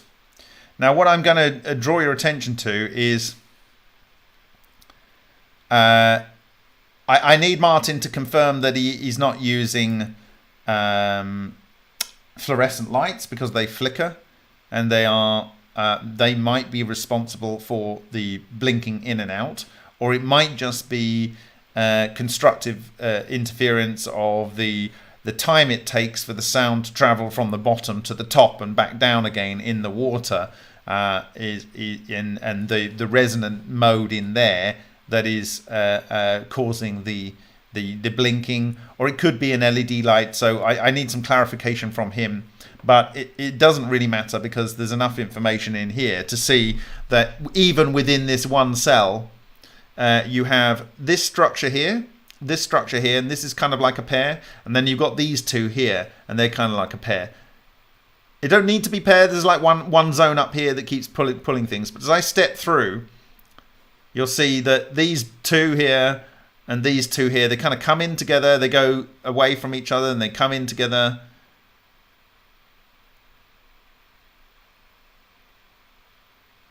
Okay, so what I'm going to do is I'm going to go back and look at these two in particular and blow them up so that we can focus on them. Okay. So I'm just going to step forward, and you can see here where it's doing the slower frame rate, and these are the couple of the frames before we go into the 480 frames a second. And at this point you can see that this is almost like the Paisley structure. You've got it coming around here and into the center, and then this is where we start seeing the pair grouping together. Now they go round in the same direction, and this is what we've identified, but they might be going around this way, but they might be rotating within themselves in a different orientation. So they are pulled together, but not in the major angular motion that you see. And you can see here why we need better sensors on the job, because there's a lot of artifacting going on here. But anyway, this does give you the overall impression of what's necessary. Now this is a genuine frame. This is a genuine frame, and the bit in between, this mush, is the interpolated frame. And so what we've done is we've used the same data rate to mush 3 frames together, whereas we could have had 2 good ones. And Martin, I'm looking forward to clean frames, and I would recommend everyone to only take images of clean frames. Okay, so but as I say, it's really good. What Martin has done here is he's done a really good service to the community by just doing work. Now, the interesting thing is the one up here, and it tries to come in, and then it gets bounced off. It gets rejected. So you've got 3 nucleation points, 1, 2, 3. Okay, and this one tries to come in and join this one, but it's kind of already got jiggy with this one over here, and it gets thrown away. It's like a mating ritual, and it gets thrown away, and these go off as a pair. And at this point here, you can see it's this three-winged structure on this side, and on this frame you can see again it's this three-winged structure, but it has this roughly 120 degree division, and these three-wing structures tend to have two wings that are very strong and one wing that's kind of like it just has to be there because it has to be there, and that's a real frame, that's a real frame, and that is a mush in between. Okay, so sorry about that. And then it kind of pulses away and it comes back again. Okay, goes away, pulses away, come back. Now at this point it kind of goes into this kind of pretzel heart shaped structure. Okay, this was originally made, if I'm going back now, I'll change this over here to frames. You can see whether I'm going backwards or forwards by looking down here. At this point, so it comes together. These are two. There are two structures. You can see the vortical nature of it. They're rotating around this way, and we come down, and it goes into this almost like this heart-shaped structure, but it's all kind of twisted together, and it kind of gets messed up. Okay, it almost like splits and divides. But anyway, I'll just play that through as it is, so you can see it.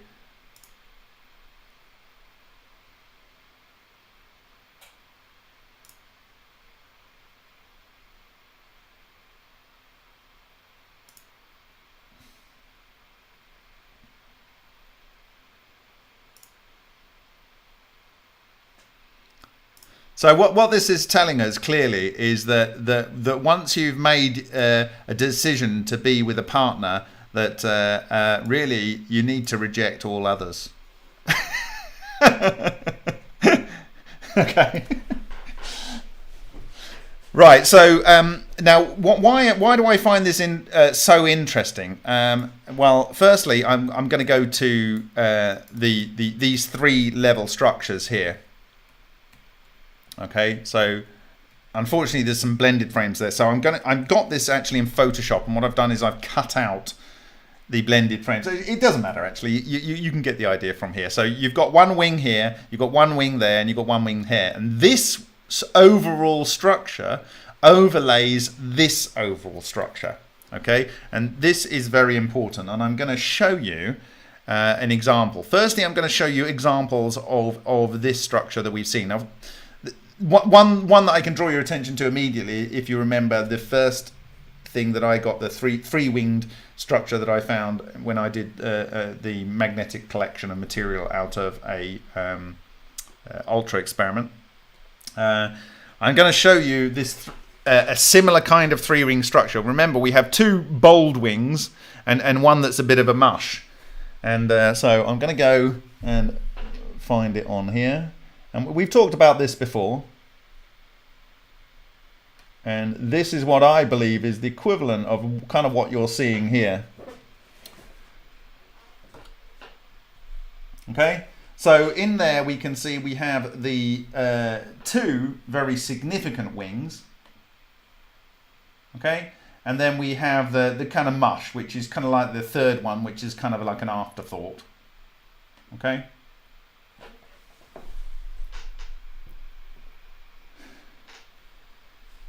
And I'm not going to just leave it there. I'm going to go and find something which I think is relevant to bring in to the conversation at this point, because it's done by Cardone again, who we discussed in some of our recent work, and it is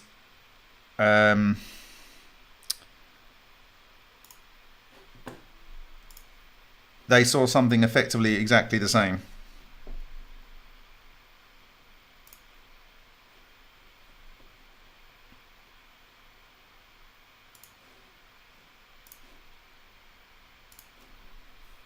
Okay.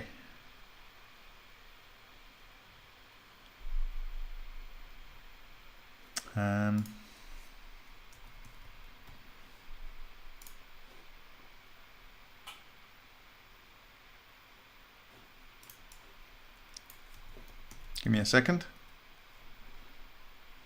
Thank you as ever for your time.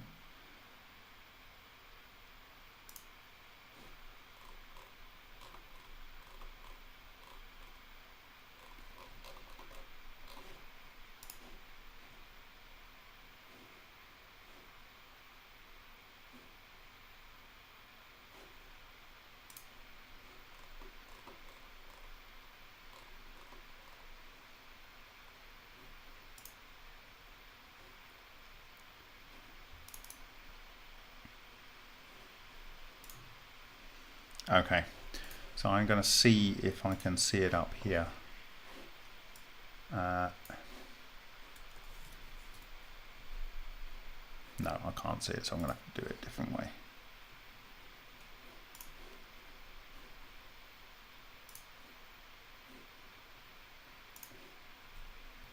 Give me a second.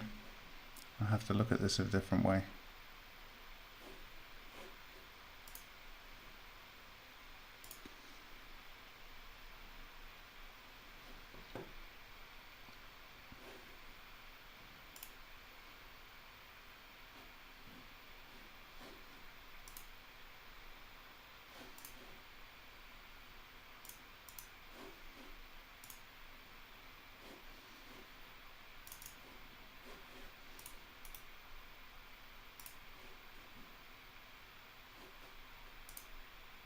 Nearly there.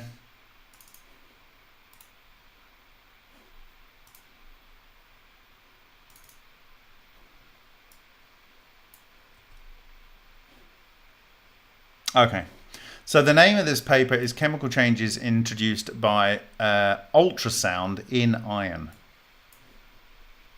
Sounds fascinating, right? Sort of thing that I find fascinating anyway. I can't guarantee everyone finds it fascinating. Okay. So yeah, so this is by Albertini, Calbucci, F. Cardoni, Petrucci, and Ridolfi. Sorry for any Italians listening if I mullered those names. And this was published in, or accepted for publication, 18th of July 2013 in Applied Physics A. Chemical changes induced by ultrasound in iron. And these are very, very serious scientists, by the way. They're not nobodies.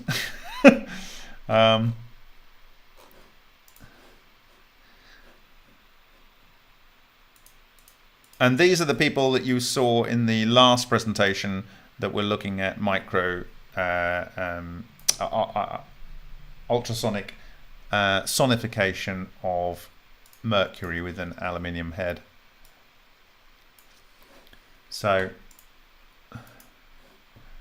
here are some of the structural changes that they observed, and what they found was our oxidized patches, but they also, I'm going to have to change my mouse pointer because it in this particular app it seriously doesn't like a larger mouse pointer. It gets confused as to where it is.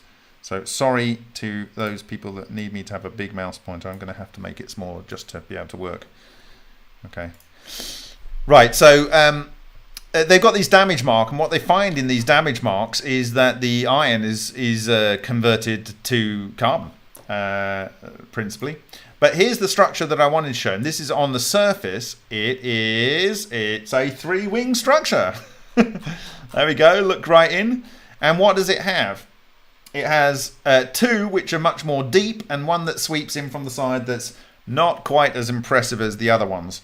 So let's go back to Premiere. Here, I need to, let's go here, I can go here. So we have two deep ones on the structure there, and you can see if I go in even closer there, you've got one that's barely cut in, and then the other two that are quite deep.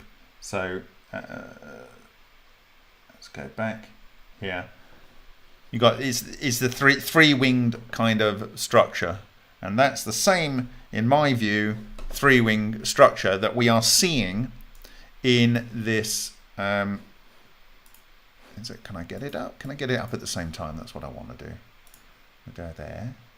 Okay, so let me do that. Okay, so it's this kind of structure here. We might be looking at it from the other side, where you get a mushy one on one side, mushy one here. You get a very deep one, and then almost not quite so deep.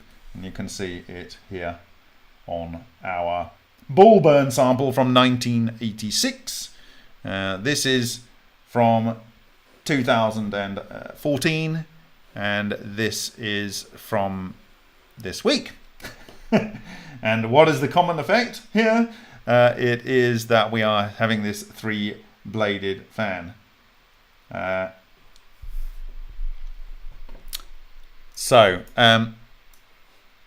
that is the Cardone work. Now, what did he find in this structure? Well, look here, the normal matter, the normal iron, has, as you would expect, some iron, a little bit of carbon, and you had chromium and manganese. So it's that type of iron. And here in the internal cavity, actually this is an internal cavity, there's potentially aluminium synthesized there, sulfur, silicon, so synthesizing silicon, calcium, chromium, and there we go. So if we go down to their conclusion, we'll just have a read of that, why not? See if there's anything interesting that it says. I'm being a real scientist here, I'm just actually looking at the conclusion.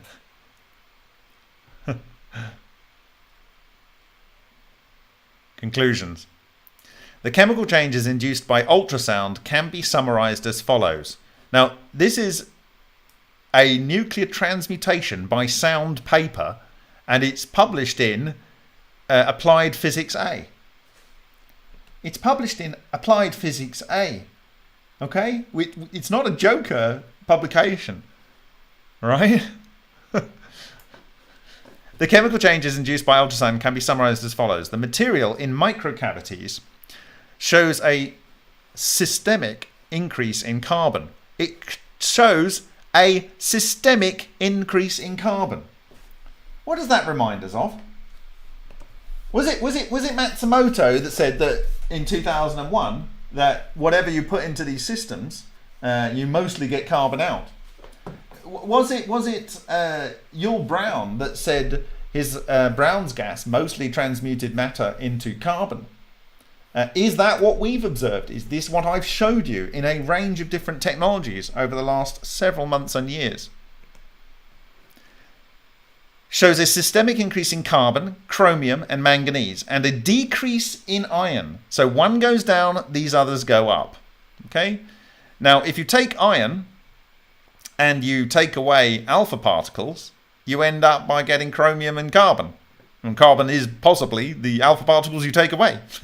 The surface damage zone shows a systemic increase in carbon, again, oxygen, sulfur, chlorine, potassium, chromium, copper, and manganese and iron.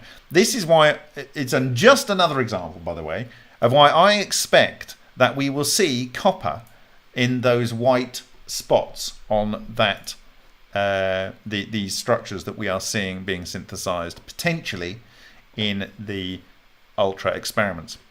The elements foreign to the ferrite bar are oxygen, chlorine, potassium, and copper. These results are in agreement with the theoretical model predicting the deformation of space-time and the violation of local Lorentz invariance. What are you doing when you're squishing stuff and you're causing it to force it into a smaller box and the outcome is something that packs in a more dense structure? You are deforming space-time. In fact, all nuclear reactions do some kind of deformation of space-time. As I said to the beginning, when you gain energy out of a nuclear reaction, it's because it occupies less space-time. In order to get there, you had to deform space-time to get there. It's crushing it, it's squashing it, it's putting it into a very small box. It does say here that they do get periodic emissions of neutron bursts, and this may be neutron bursts, but it also may be fake neutrons, aka strange radiation. It may not be real neutron bursts. So, pseudo-neutrons, the Russians call them. So they may think they're observing neutron bursts. We certainly did observe things that caused a few bubbles to appear in a thermal neutron detector when we were doing GS 5.3. So it's not out of the realms of possibility, and it's quite likely if you push the system too far, as in a Leclerc cavitation system, you will produce neutrons, because you create very, very heavy elements and they fission and all kinds of gubbins go on. So, yeah. I wouldn't run these things to too long. It would be a progression of experimentation, with your different materials. The piezo-nuclear reactions. Piezo-nuclear reactions appear to take place in distinct and successive phases. Symmetrically spherical collapse. Symmetrically spherical collapse. And catastrophic... I'm reading this for the first time. It's exactly what I'm saying. So it's collapse, and he would say it's electronuclear collapse, okay? And it collapses, and then it goes...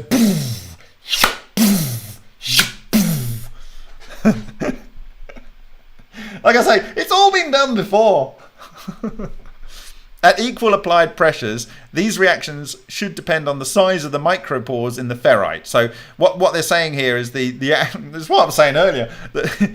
The actual cavities that are able to cause reflection of sound and concentration of soliton that would act as nucleation points. Since the amount of energy per unit time accumulated during symmetrically spherical collapse increases with decreasing pore size. Okay, so your lake needs small pores.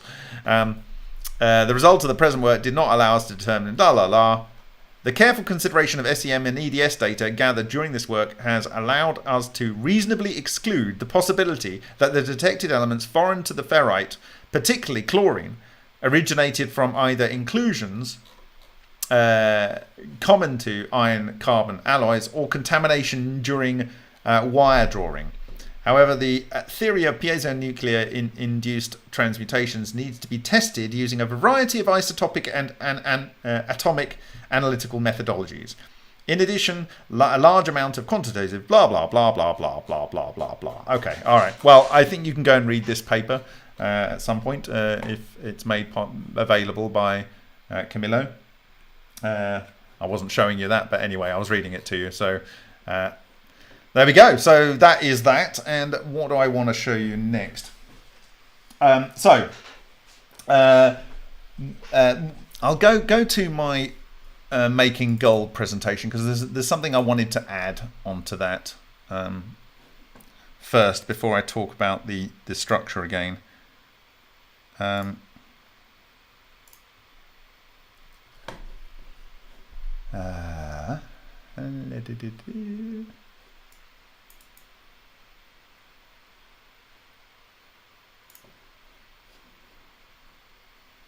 Okay, don't worry, that is.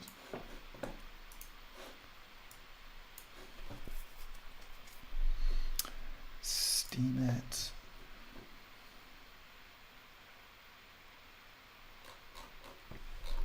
Okay, so I'm on the. Is it this Steemit? No, I want the other Steemit. So on the Making Gold article I wrote about 3 years ago, we have... No, not that one. Oh, but whilst we're there, I'll just show you the plasma, the various crenellated spheres that were observed in various experiments. So this is a iron-rich sphere that was observed in the where a ball lightning hit the ground in Hessdalen in Norway by an Italian research team. This is the crenellated spheres that we observed in the NOVA experiments, and there's a sort of close-up. It's not so well resolved as Alan's work, but remember this is in a hot plasma, so it probably gets dealt with in a slightly different way. And this is the crenellated sphere from Me 356. And we also saw them in different experiments. This is the Sundaresan and Bokras data, where you get carbon and oxygen. 2 of them goes to 56 iron and 4 helium.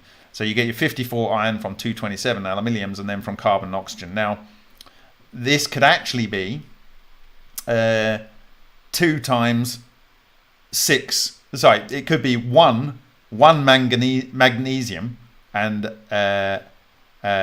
oxygens going to iron 56, because we already know we've got magnesium in there. Okay. And in fact, if you take 12C and Acc No, you end up with 30 silicon. So it's just two silicons. Is that right? Maybe I've not got that right, but anyway, the things that we are seeing on the material are, in my opinion, exactly what are being synthesized from this reaction. Okay, what I'm saying here.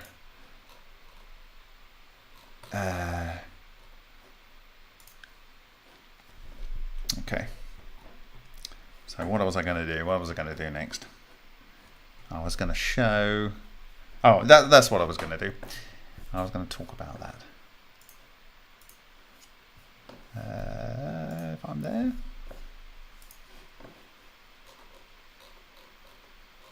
So those that are doing piezo nuclear reactions, or should I say, trying to make gold by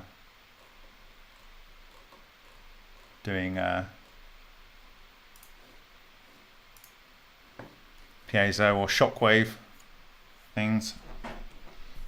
We go here, and this is the making gold, where alchemists all write all along. And what I want you to consider is what we were talking about with zinc oxide. And instead of using lead, which is toxic, and mercury, which is extremely toxic, and particularly dimethyl mercury will kill you extremely quickly, and there's basically nothing you can do about it. I would suggest using bismuth. Now, the problem with using bismuth is that you will synthesize some lead and some mercury potentially, and you may synthesize some thallium, and that's very toxic. So you need to be capable of doing this, okay, and not just go lock stock into this. The thing about bismuth is that we've seen this shock technology, which was with a bullet into a wall, and it was replicated multiple times, and it produces platinum 198, I think it is, and boron 11 by the fissioning, cluster fissioning, or cluster emission of boron 11 from bismuth, and so you're making platinum. But what you can do actually is, because aluminium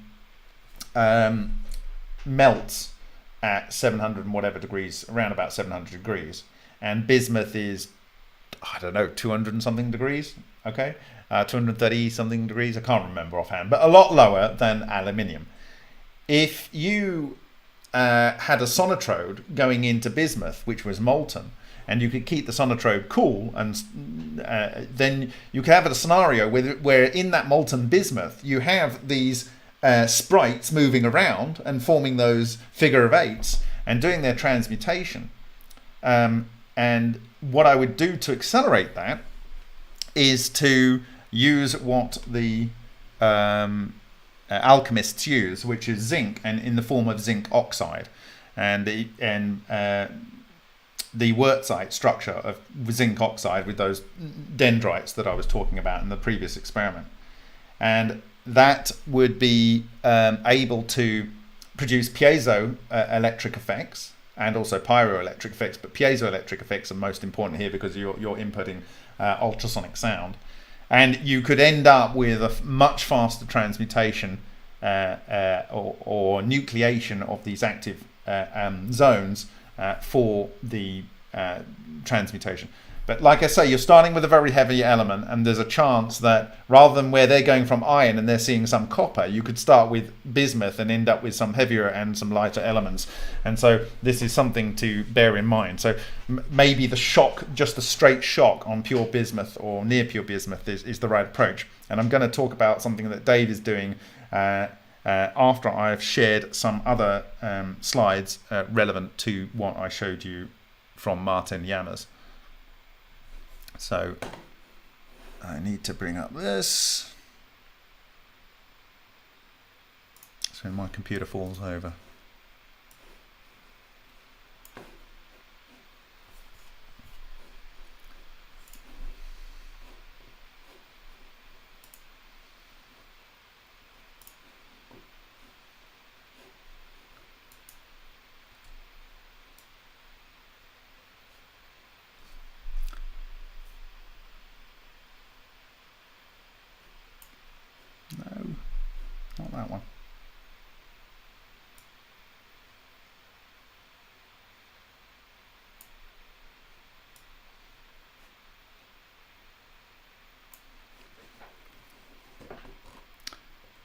So it's a couple of slides from Monopole Clutch.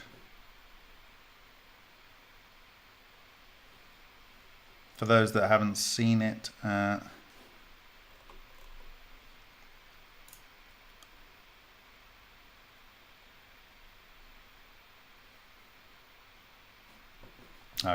I think this is the key one here. I think that we can show as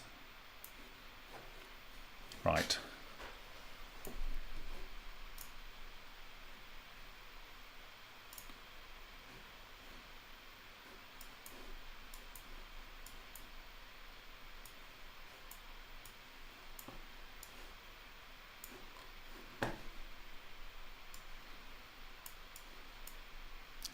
Oh, big mouse. Okay. All right. That's probably okay. I think we can do it here. Okay. So what I'm showing you there on the left is the hydrodynamic structure that has been produced by Martin Yanners in a ultrasonic and water environment. And this is what I am calling a magnetohydrodynamic structure that is in the inside of the Lion 1 quartz. And what you can see here is that we have this 120 degree crack in this one here. Maybe I can zoom in. You can see that that is definitely a 120 degree crack. And you can see that this one with the 120 degree crack is overlaying this one. This one is overlaying this one. And it has a clear central affected area here. Clear central affected area with what looks like a different material. Okay? Looks like a different material here in the center, or certainly it's represented very differently. Okay? And you might be able to see that there's a kind of, oh, if I don't go forward, dear, what have I done now? Okay. You might be able to see that it's kind of flat along the top there. Maybe we got something a bit like a hexagon there, but it's too dynamic and it's not necessarily front on, and there's distortion of the glass. But I would suggest that this magnetohydrodynamic structure, or a hydrodynamic structure working in the ether, is effectively the same as what you were observing here. And what happened when this came out, I discussed this at the time, this is 50% the height of the solenoid. And the B field is running exactly horizontal between the two central points here. And I believe that this structure got trapped by the magnetic field of the solenoid.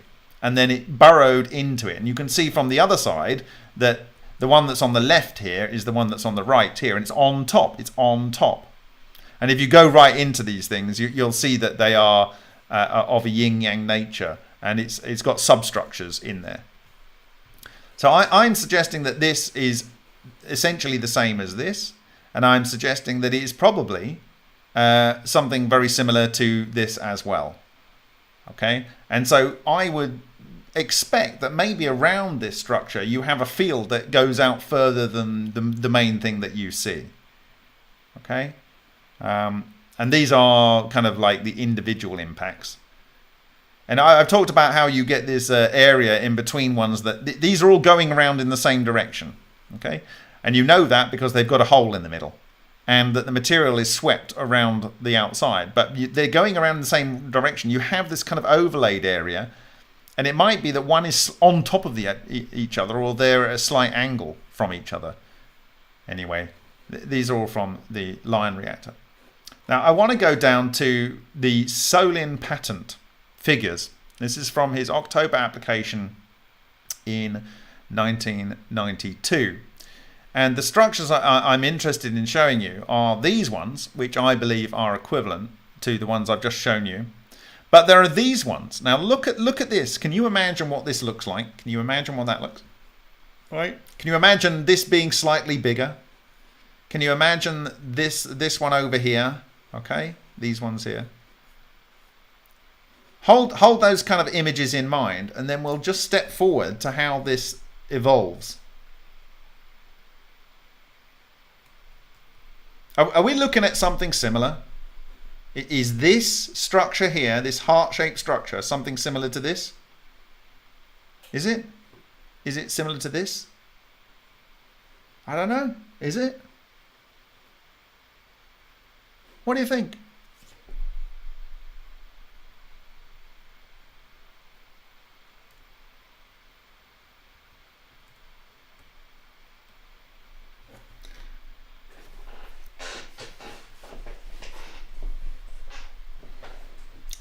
Yeah. So the question about it rotating in the same direction is you can have two things that are rotating like this, okay, toroidally, but you can have them rotating, can I get this right, poloidally in different directions.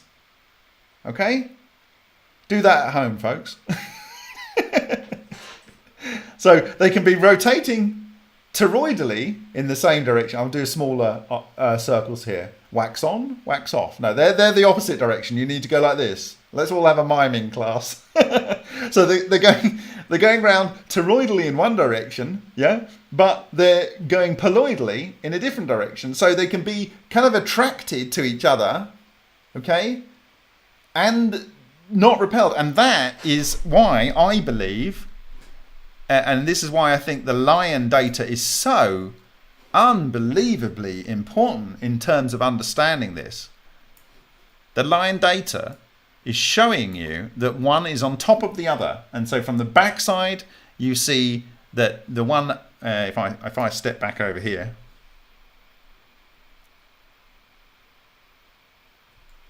okay,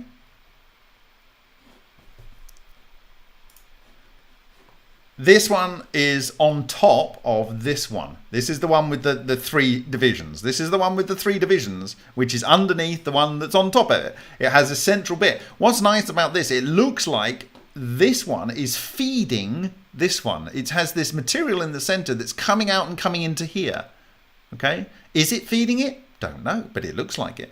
And these are the structures that you see on the Solin patent from 1992, October 1992. Okay, and when you look at the top surface, so if we were able to film this, and maybe Martin Lammers can consider this if he can get a friend with the same phone, but film it from both sides. So you have a camera on one side of the tank and a camera on the other side of the tank, and you capture one of these structures with synced cameras. So you can see one on top, then one on bottom. So we can actually see what we can see frozen in time in this beautiful artifact in the Lion reactor with this magneto-hydrodynamic structure, which may be magneto-electrogravitic structure in this place here. And in this case, this is on the top. So this is anti-gravity. This came as far high as it could out of the quartz, but stopped on the top. And the center line here is exactly in line with the B field in the solenoid that wraps around to heat the Lion core. And I think that is very, very important. That shows that these are, in my view, and I've argued this, that they are magneto-electrogravitic structures. Are these? Don't know. But there's definitely going to be charge separation going on here, which means you're going to have exotic vacuum objects forming, and this is likely to be a cluster of those. But this is definitely the same as this. Now, what's happening here, as I said earlier in the presentation, these are able to move around in free space. Okay? So they can move between the variations. They can move between the variations because they're able to move around and become all they can be. But when this was born, it got locked into the material. Now, this structure may have happened at the speed of creation. You may have not seen it, and then it would be there in a blink of an eye. Okay? That may even been the case for this, or maybe it worked over a period of time. This is a fluid.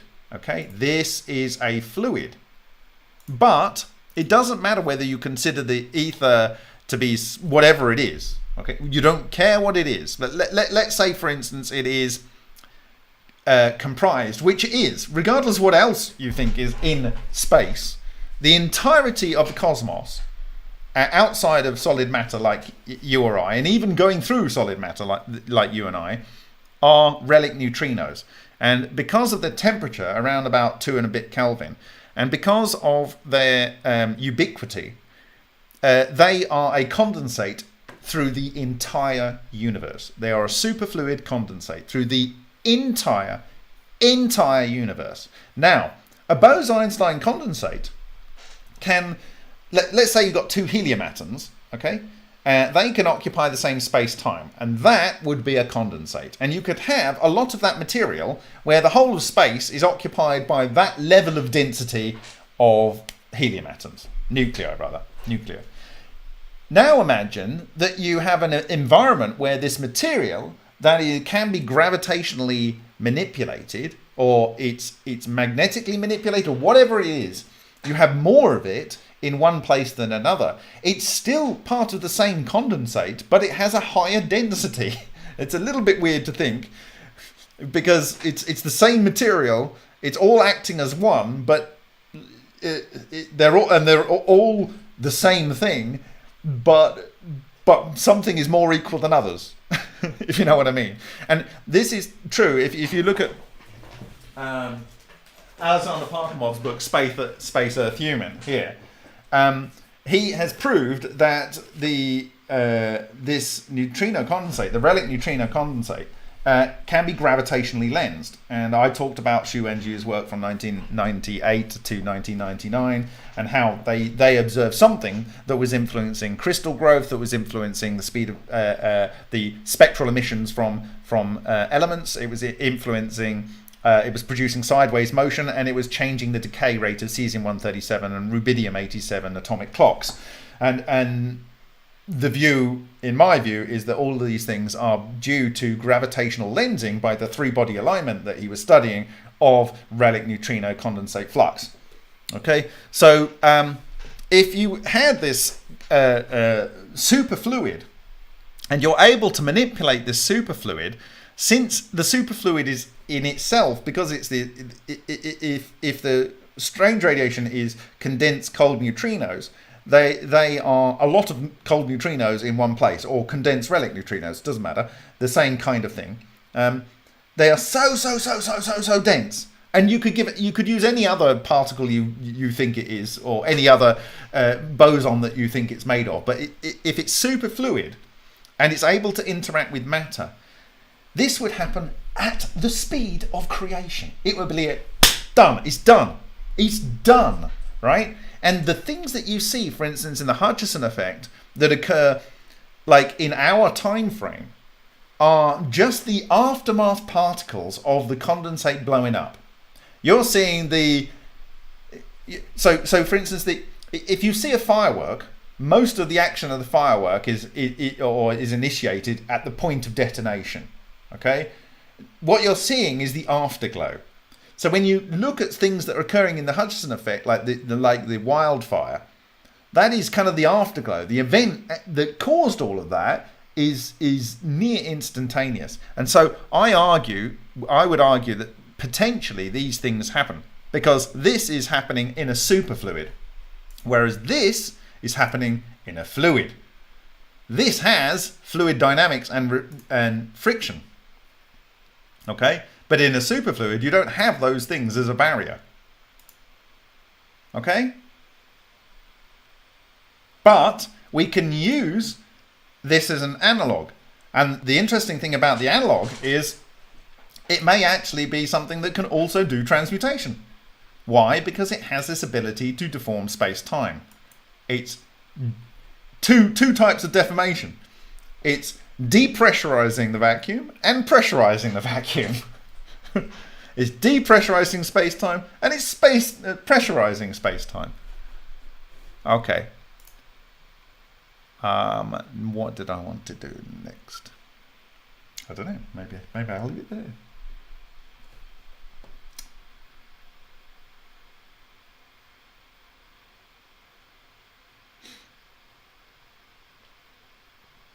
So in your particular reactor, there will be areas that are more active and less active, and around those areas there will be areas that have a gradient of intensity of the effect. And so this is why if you have a lot of things that are unstable, like for instance in the vibrator plates of Hiroshima, if you have a lot of tritium or cesium-137 in solution, those things want to decay pretty quickly. Tritium's 12.45 years or something, and then cesium's 30.17 or something like that. And these vibrator plates are sitting there, and they're vibrating, and they're creating the cavitation that's leading to these cavitation spots. But we know that on these cavitation spots, we've got elements synthesized based on pressure gradients or deformation gradients, you might like to call it. If you want to talk in a term that's going to be accepted by mainstream papers, then that might be a way to do it, because it already has been. But anyway, around these things which just look like rusty spots, they're just rusty spots, Bob.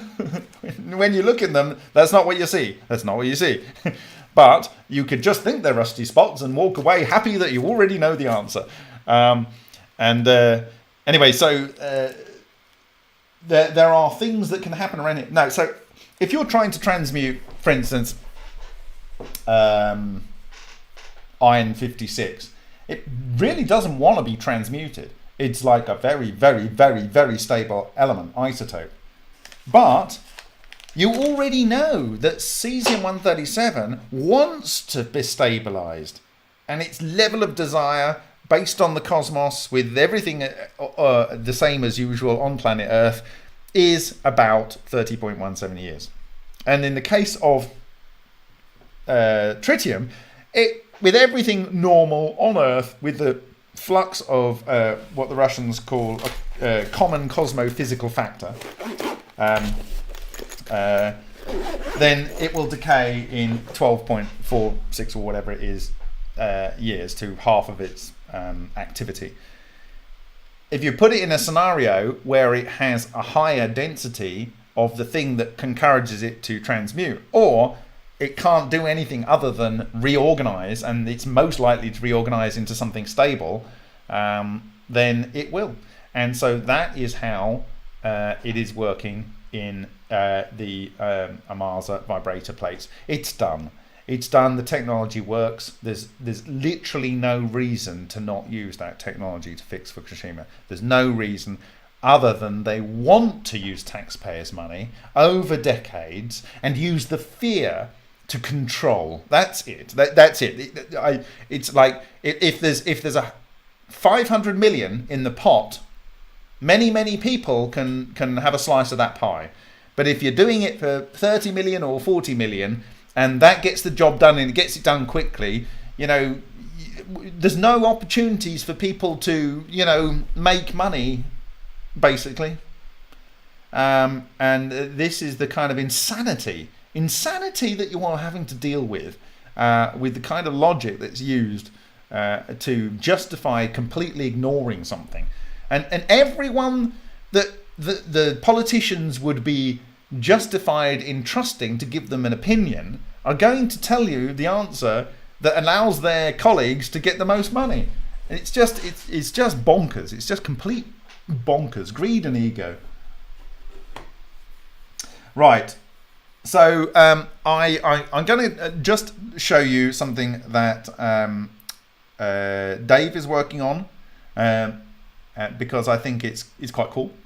And let me get that up.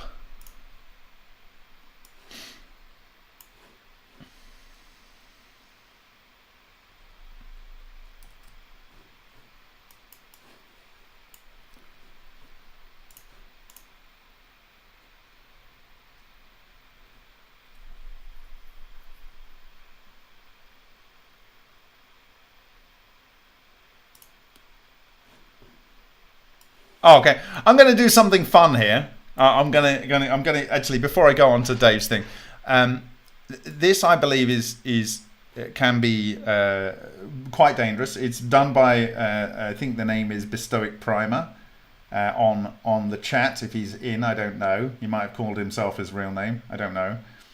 But what he's done is he's got a graphite lined bowl, and he's doing discharges into it, I think from a 12-volt battery or something. And I would not recommend this because he has mercury. But anyway, this is what he sees.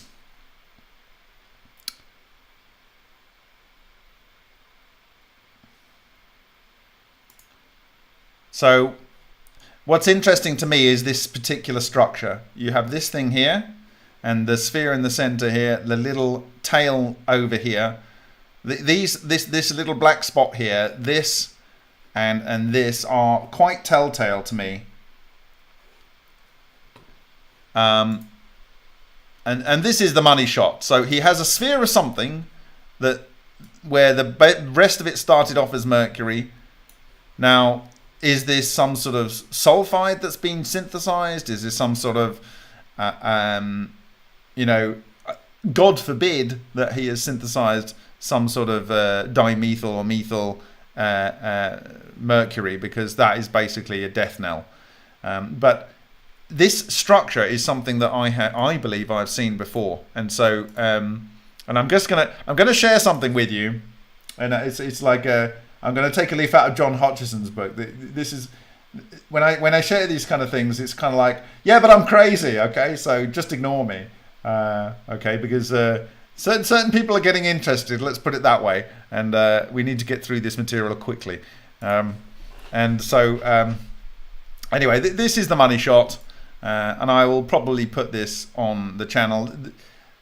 The other stuff is just stuff that doesn't really make any sense, but he was right to point this out, this big sphere of something, and it's not so much the sphere that's interesting me, it's the overall shape with this structure over here and this structure over here. And I'm now going to show you, sorry, I'll show it now, I'm not showing you again. This sphere is what I'm interested in, but mostly because of the context of it being related to this area over here, this bit up here, and this overall shape round here. Okay, so, and I will show you why that I believe that is potentially significant. Because if nothing else I've demonstrated you to today is that this system works the same across, and what I showed with the maybe I didn't show that. I'll just go and show that again. I'll go and show something that, in the Hutchison effect blog, because it's just going to finish making that argument.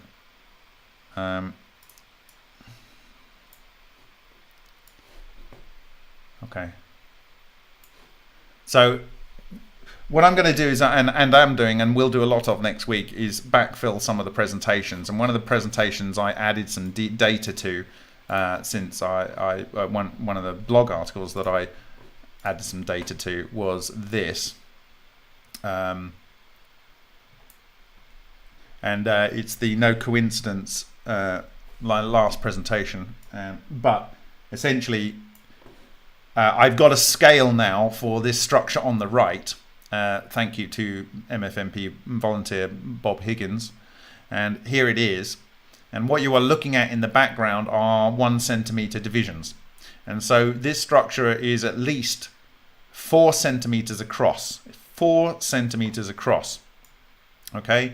And this one we already showed, and I have possibly an image down here. This is under the microscope. This one is 400 microns across. So these two have the exact same distorted hexagon outline, but it's over 2 orders of magnitude. And so the conclusion that I have is that it is impossible for John Hutchison to have made this structure here. Impossible. It's not possible. You would have had to have known what the structure needed to be significant in 1986, which he didn't, and neither did Ken Shoulders. You would have had to have known which elements to place in these spheres, and I can tell you, when I look at these spheres, I think I will find these are iron rich. And the reason I'm saying that I will find these are iron rich is because that's what I see in the indium, in the indium affected by Amarza gas. In many different samples. So When you know what you're looking at, you almost don't need to have to do the analysis. But when we do the analysis, these will be iron rich. That's what I'm saying. That's my guess, my educated guess. But the fact that these structures are identical boundaries, with the tail slightly different. I mean, the cameras may be a slightly different angle, other than the waviness on this because the steel has these ridges on. This is a 400 micron and this is a 4 centimeter. This is 2 orders of magnitude with exactly the same form. John Hutchison did not fake this. It is not a fake. This is the real effect. This is the Hutchison effect, and it works the same every single time. And what I am saying, when we are looking at the if I can get it up here.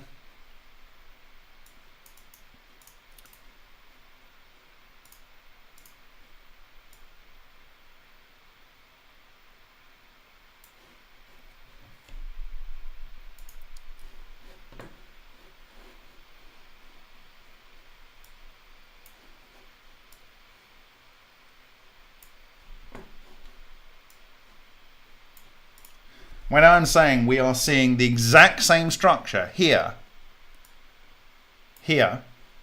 as Solin saw in his free electron beam arc furnace into zirconium or molybdenum or tungsten. These were the things that he saw left over with the transmuted material in them. And that's the exact same thing that we're seeing in the line reactor. This technology works the same wherever you look in nature. Wherever you look in nature, whatever system you look at, it is the same thing. And that is what you are seeing when you are seeing this operating at 2 orders of magnitude with exactly the same observed elements. And so I'm basically saying that this is no coincidence, and this is 100% proof that John Hutchison was doing what he was claiming to do.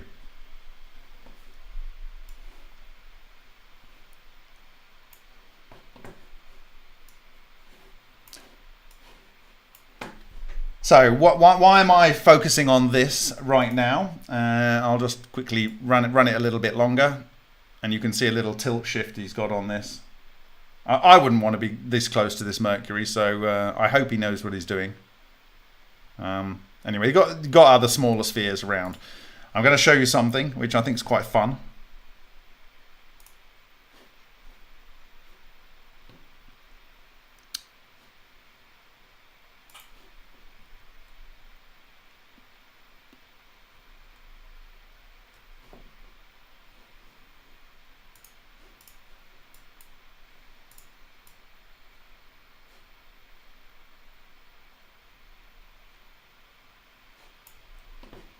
Give me a second.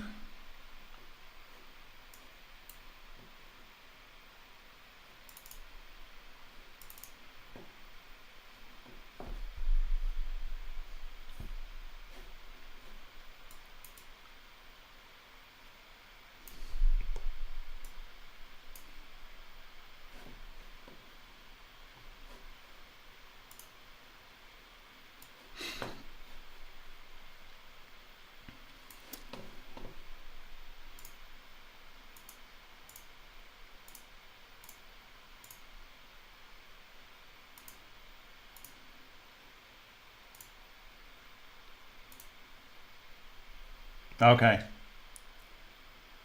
I think we might close out on this, and I will put together a presentation. Okay, so what you are looking at here is a feature on the Lion 1 quartz. Okay, and we know that as I've talked through, this is an arrangement, in my view, of these exotic vacuum object structures, these pseudo-magnetic monopole versions of them. And they look like they are the same pole because we've got a white bit in the middle here and a white bit in the middle here. But we've got something else going on here, which may be the other pole, I don't know. There's some vortical structure here. Okay? And over here, and notice it has this tongue that sticks out here, this tongue. Okay? Over here, this is one of these X-ray films, like this, that is exposed to the cold reactor after the experiment has finished. Okay? So this was in the experiment itself, and the reactor core was inside this, and whatever came out, it did this damage to the fused quartz. Okay? The reactor core was taken out, and it was put into a biscuit, a tea tin with 4 of these in it, and this X-ray had exactly the same structure with this tongue here. Now, I've talked about this before, but what I'm going to now overlay here is the European Space Agency's magnetic field image of colliding sunspots causing a solar flare pillars. This is the structure. Now, notice that this structure is bigger than probably the Earth, I would imagine. Bigger than probably the Earth, or it's certainly in the same orders of magnitude of the scale of the Earth. Okay? This works on every single level, these structures that these things form. So these are the original images from the European Space Agency. And essentially, one is a North Pole and one is a South. I don't remember which. But you can see that there's another little one over here. Okay? But there's also got this tongue.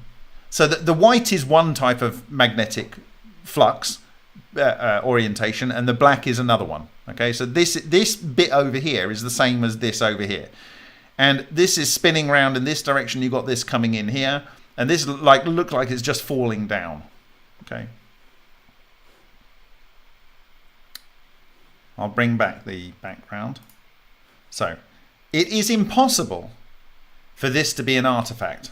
It's impossible for this to be an artifact. It has the same tongue here. It has the same 2 bulk structures and focused area around the outside. Focused area around the outside, sub-outside, the 2 structures, and this tongue here. You overlay the picture from the European Space Agency of magnetic field lines during 2 colliding sunspots, and you have this exact tongue here. This exact tongue. The exact tongue here, okay? If I flick that on and off, you see where the tongue is? This different field. This is the same field as this field. Okay? So on, off, on, off. This is a hole with one type of pole, and this is looks like a lump raised area with the other type of pole. And that is what you see here. Okay? So these in place, I'm going to do a little bit of fun here because I don't know, because we might be seeing it one way round or the other way round, okay? But let's try it one way round. This is the same structure, I believe, potentially. Here. You got your circle here. Now it's either this way round or it's this way round. Okay? I tend to believe maybe that it's this way round because we got the other pole up here. You got the black area here. I don't really see the tongue there, so it's not so convincing to me. But this is a very he was doing electrical discharges, so there could have been some settling afterwards. The sun is so big, with this being like, let's say, a couple of the sizes of the Earth, that it's not surprising. Now, everyone ready for the kicker here? You know, get ready for the kicker here. Everyone ready? Look at the shape of this. Look at the ridge that comes over the top. Look at the way that this comes in here. Look at the sweeping in. The sweeping in of the material here. The sweeping in of the material here. What are you seeing? What are you seeing? What do you think I'm going to show you? This is my bit of crazy for Sunday night. You ready? What do you think you're seeing? What do you think you're seeing?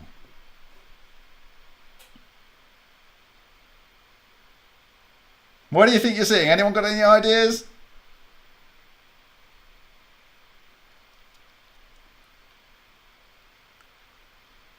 Anyone? Anyone got any ideas?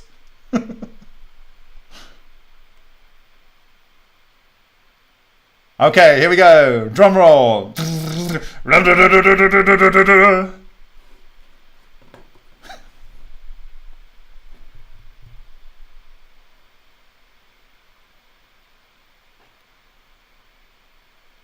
Very good, Mr. WP for Truth. The Eye of Ra. The Eye of Ra.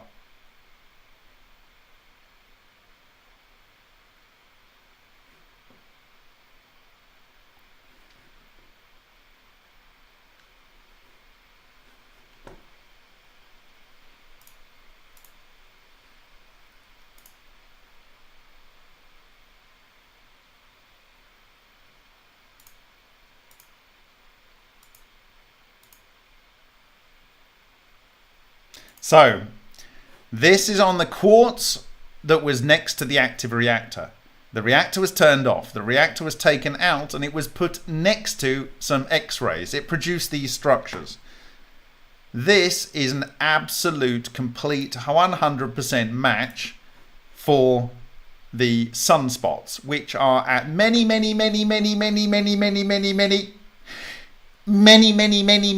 orders of magnitude bigger than what you are seeing here. You can add a few more manys if you feel like it, right? Okay, so it does the same thing every time. Okay, it's one of its kind of structures. I call it the ear because it has this little kind of like Indian earlobe down here, and the shape of the ear with the kind of like going into the center.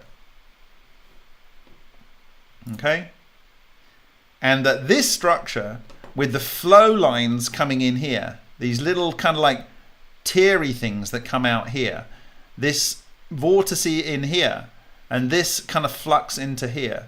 This is all one pole. You can go and have a look at the European Space Agency and find out which pole is what, but one of them's north, one of them's south. And I would imagine that if you can see that it looks like the black here is underneath the white here. So this looks like it's kind of on top, but it's kind of, this is maybe on top of this one on the back side. Okay. And when we put it in, look at the flux. It's got something coming from out here, and it comes in, and it's not even approximately the same. This flux line of material that's coming in here from over here is exactly where this tail of the Ra comes from. And then it has the vortex around here, and for whatever reason, this comes down to this little ring of stuff down here, whatever that is. And right in the literally not the tear duct, but the outer edge of the eye, you have the other black part here, the other black part of the pole. It's almost like the reverse pole. And then you have the kind of like eyelid over the top, which is, I guess it's stylized, maybe. Stylized. And the whole iris goes around. I mean, it's literally like we're made in the image of this technology. It's literally like that. Whichever way you look, the heart shape, the way organisms interact, this yin yang, this you come together, you're attracted. And they look the same. They can do basically the same things, but they don't. One's a maker and one's a breaker. One's a gatherer and the other one's a producer. It's like it's just like the whole universe is designed on one simple plan. It's quite special, isn't it?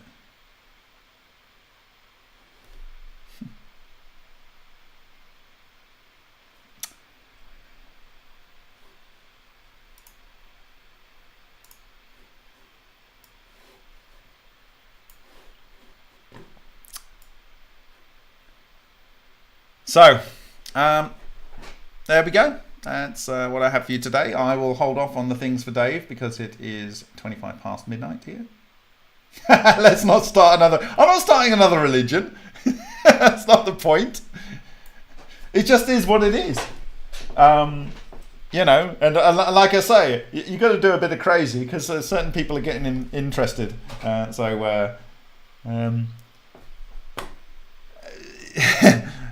You need to give them something to dismiss you with.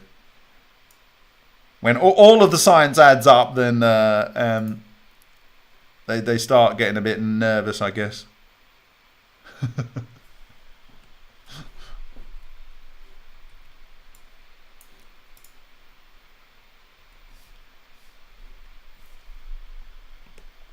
If this really is gold in here, that would just be hilarious, because Ra means gold.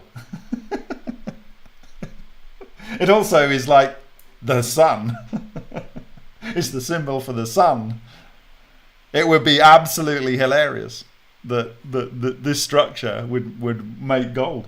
It just be awesome. It would be so self-consistent. It would be hilarious. I am a new alchemist. Listen, we need to use this technology to fix the problems of the world. But what I'm saying with Fukushima is they have a very, very, very valuable resource sitting in those drums, and they shouldn't be polluting the sea with it. So we've got to sell them on the argument that let's make some really good stuff out of it. Okay? And what I've shown you today is that in the Hutchison samples, even within two samples, one produced in 1986 at 400 microns and one produced in 1988 at 4,000 microns, over 4,000 microns, 2 orders of magnitude, that they are the same structure. I've shown you that in systems from aluminium to steel to zirconium in the work of Solin from 92, before 92, and in fused quartz, we are seeing the exact same structures on a range of different scales by different authors independently. And what I'm also showing is that the magnetic fields of these structures are valid from the scale of microns to millimeters to multiple sizes of the diameter of our planet that we occupy. So this shows you that you have a technology that can rip matter apart. It can make matter. It can transmute matter, and it can convert light into matter, or other stuff into matter, or matter into those things. Okay? And it can work at the size of the sun. This is something to be respected. It is the God's toolbox. With that, I'll take your questions. It's not an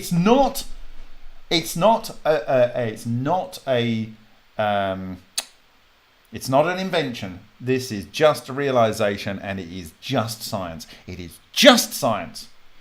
And it's something that our species has used before in our history. The evidence is all over the archaeological record and in the ancient myths. As I've described in previous videos, the whole point of storytelling is to try and send knowledge forward in a way that's, as long as one person survives verbally, well, you need two, let's say, or you need a few to survive, to perpetuate the species. But as long as a few carry that knowledge forward, it will be carried forward verbally. Now, you can make people stupid. You can make people stupid, you know. Tick-tock, tick-tock, tick-tock. You can make people stupid, and hopefully they won't learn anything, and then you just get rid of all the intelligent people, or all the people that listen to or were aware of the historical record or cared about it.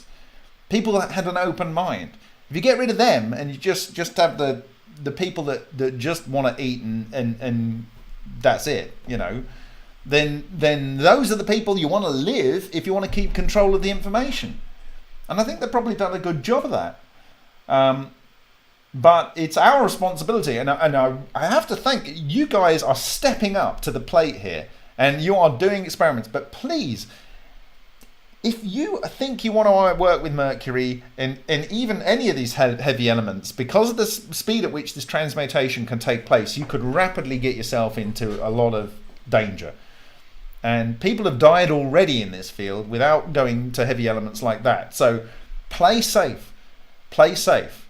It isn't worth it if you don't know what you're doing and you haven't got the capability to do this safely.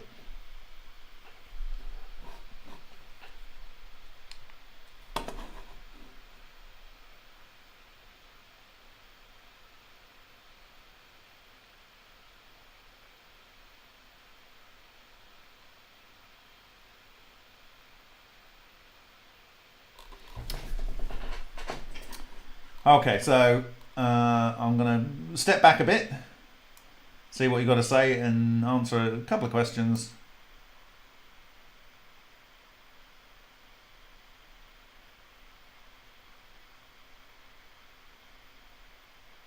So I did the reaction tables for an ultrasonic. I'll do that live right now for using ultrasonic cavitation of bismuth. Using the Parkhomov reaction tables, and I'll maybe look a little bit more at the what I was talking about earlier about how when you are working with ultrasonic systems you have various areas which are different levels of intensity or whatever. Hopefully this will come up. What's it doing? What's it doing?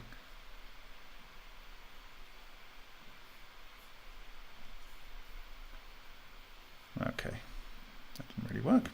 Let's try something else. Bear with me a second.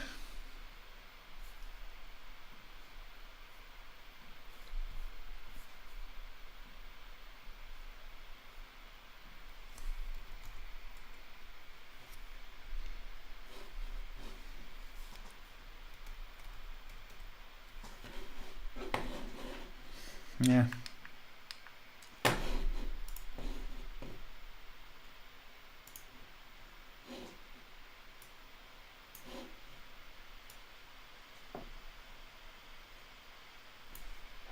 Okay, so this is the reaction tables, the MFMP reaction tables inspired by Alexander Parkhomov and programmed by Philip Power in New Zealand, no less.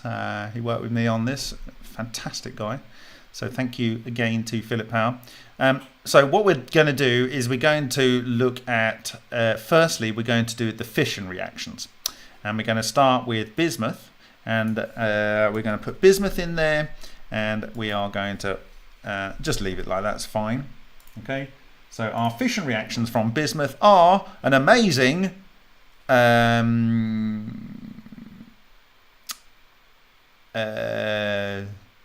what is it? Yes, there we go.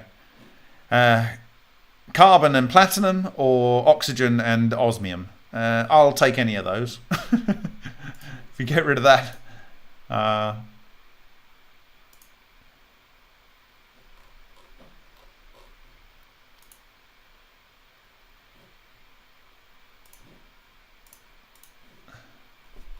And the Russians observed platinum production in reactions. So that's that. And let's look at the 2-to-2 reactions here. And I'm going to change the inputs to an aluminium sonicator and to bismuth here. And I'm just going to remove the limit so we see the full range of outcomes. And there are just 24 rows, and some of them have got some neutrinos. So I'll get rid of the neutrinos, and what do we get? Not a lot. So we get osmium and platinum there, gadolinium. With the neutrinos in play, we get what do we get? Not a lot of gold there. So anyway, you do get thallium, which is not good, and lots of platinum. So most of the isotopes of bismuth are dealt with by well, firstly, the most energetic gives you molybdenum and xenon, and then you get krypton and neodymium, germanium and gadolinium, cobalt and ytterbium, titanium and tungsten. You have to go down a few until you get to calcium down here, and you get osmium, iridium, platinum, and so on. And so those are your highly valuable elements. Now, if some of these are synthesized in there, like mercury and lead and thallium, then you have an interaction between that and the aluminium, and so you will get second level reactions. But firstly, I will take rhenium and osmium, iridium and platinum any day over gold, because they're much more useful, and those are great things to have. And they will come out because we've got a single isotope here in aluminium and a single isotope in bismuth. Then, in theory, these are the only reactions that could occur other than smashing up and causing the fission of bismuth, in which case you get platinum produced anyway. So I would choose to maybe have the bismuth in the molten state and the aluminium on the sonotrode. If you just create loads of platinum, then that's great. And essentially what I'm saying is that in our foil here, you have areas that are very highly energetic, some that are quite energetic, and others that are not at much energy at all. And in that case, you're going to have zones that, just like our iron sphere has zones on it, which are different elements, you're going to get different levels of space-time distortion that may lead to different elements being synthesized. That's the hypothesis. And if you are to go down the mercury route, which I absolutely would avoid, mercury can form an amalgam with aluminium, and I think that is something that was overlooked by Cardone work. Not that Cardone didn't overlook it, and necessarily, but the people criticizing him say, oh, you've got aluminium in there and that has a reaction with mercury and so forth. That might actually be the point, because you get an amalgam forming, and the amalgam is quite interesting, because if you actually put aluminium and mercury in there, rather than trying to put potassium or calcium in there as the alchemists would do, and we run that query, we'll take off the neutrinos because it's going to be running cold. You only have 78 rows, and down the bottom here you have 78, 77, 76 are all gold, producing silicon. Now we know this system likes to produce silicon, so it might actually favor this a lot. Okay. You have 4, 5 reactions producing platinum, loads of reactions producing iridium, then osmium, then iridium, then osmium, osmium, rhenium, osmium, osmium, osmium, osmium, osmium, osmium, rhenium, tungsten, tungsten, rhenium, rhenium, tungsten, rhenium, tantalum, that's valuable, hafnium, we'll have some of that, tantalum, lutetium, ytterbium, lutetium, ytterbium, technetium, really? No. Oh no, that's God, I get that wrong. It's not T. Let me find out what T. What's T? First to say what T is.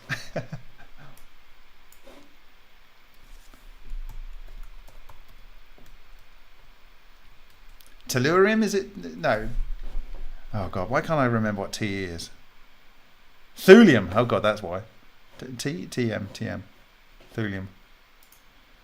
Thulium, erbium, holmium, dysprosium, gadolinium, terbium, samarium, europium, and so on. So if you're not going to have a lot of space-time distortion leading you to produce these very, very energetic yielding reactions up here,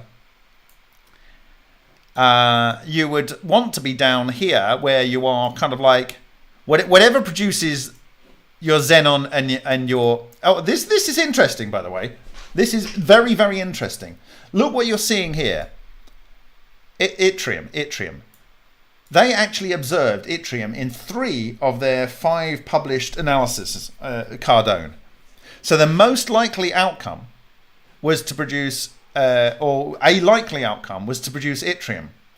with aluminium sonotrode and mercury. So I'm fully on board with the fact that their technology worked. And what is their technology? It's a $30-40 sonotrode with some mercury in a chamber. That's it. But the other thing is that in the first pass, you don't get any thallium produced here. So whilst you are working with mercury, you don't get any thallium produced, which is a good thing. You do get thallium produced when you're working with bismuth, potentially. But there may be that if they are getting ytterbium, and I know they got molybdenum, and I think they definitely got niobium, they definitely got rubidium. Yeah, this really does look like they get exactly what they say on the tin. But I think that probably they're driving it with too much energy. I would suggest they want to drive it with less energy. And yes, they did get gold and platinum, I think they got as well. But I think they definitely got gold. They also got thorium. And that's not a surprise because thorium is quite abundant in the Earth's crust. It's like, I think it's like 6 times or 4 times more abundant than tungsten. Anyway, I would suggest that you actually kind of want to drive it less intensely, but for a longer period of time. So that you're working to deform space-time to a lower degree, probably rather than in the 120s, you're trying to deform space-time to yield things in the 25 MeV down to 4 MeV. So it's almost like you want to work this more gently to get the gold out rather than the platinum, the iridium, the osmium, and the rhenium. Okay? Does that make sense? Does that make sense? Just gently do it. Otherwise, you end up with ytterbium. Ytterbium? No, yttrium. And actually, yttrium's quite valuable, which we'll come on to. But anyway, you might want some yttrium. Okay. All right. Let me see if you got anything to say before I go.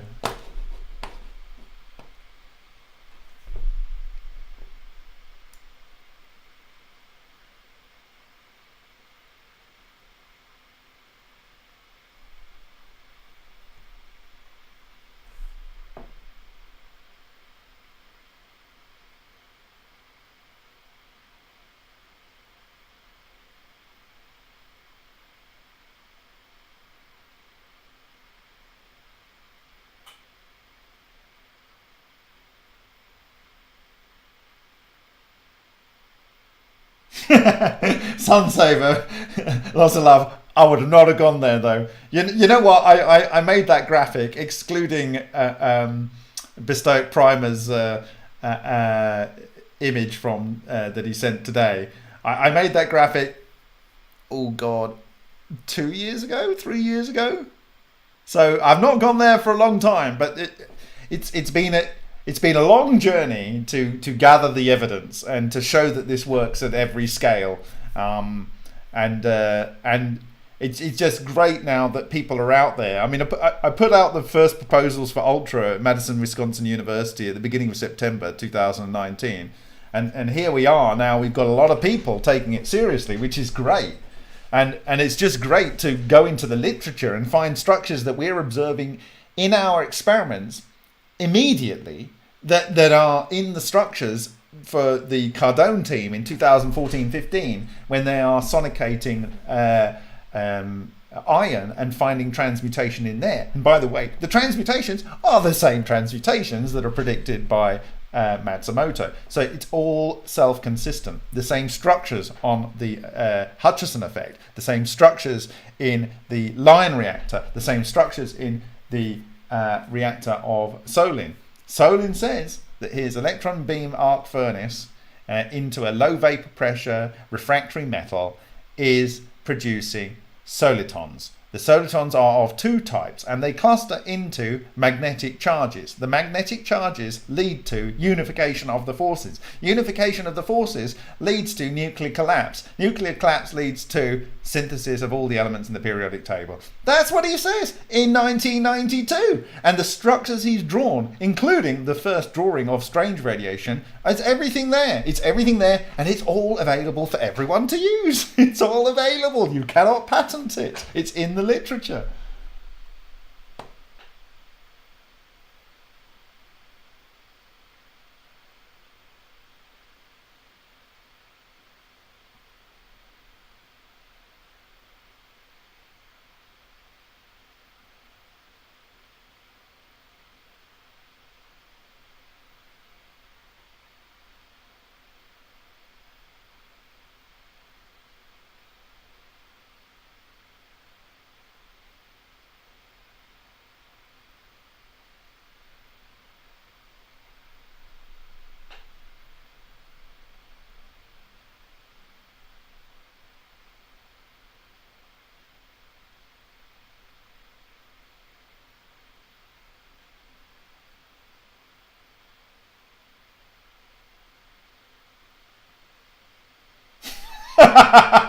Okay, best comment of the evening from Sunsaver from NHH. It's a very bipolar universe when looked at digitally. Oh, that is killer. Big hand.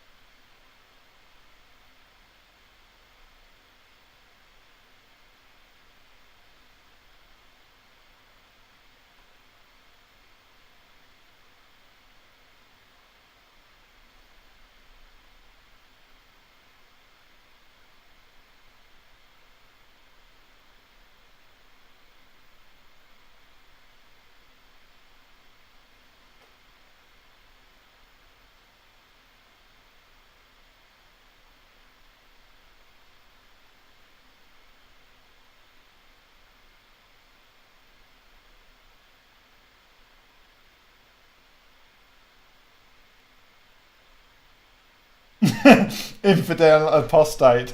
Uh, uh, it's just too bloody simple. I was saying to a family member earlier today, the level of effort they've gone to, someone has gone to hide this knowledge is just gargantuan. It comes down to preschool, to cartoons, to movies, to educational materials, to the reward system in the entirety of society, to the great big science projects. Everything looks like it, if you look at it from this perspective, when you can physically do these experiments for pennies very, very quickly, it looks like from the outset that a gargantuan multi-generational effort has gone swept into motion to ensure that this isn't discovered. It's, I would say, like, we're kept in the dark, and like we're like mushrooms. We're kept in the dark and fed on bovine excrement. But actually, the hilarious thing about that statement is the structure that does this work is the shape of a mushroom. So, and I love mushrooms, so great. I don't mind being a mushroom right now.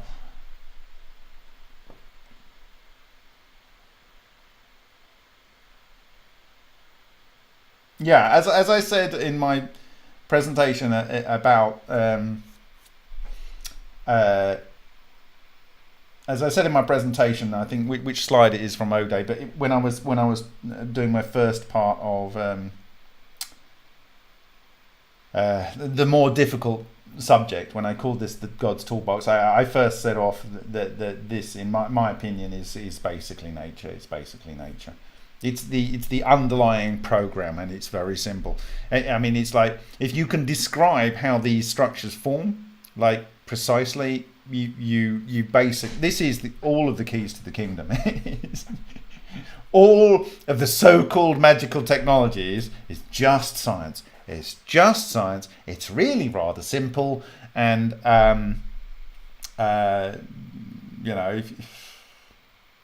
it's just. You imagine having to go through this in a few days in the beginning of 2017, and then trying to have to keep a straight face when you're talking to the Indian nuclear authorities. It was like, oh dear, I've got to go through this whole thing. It's going to take years.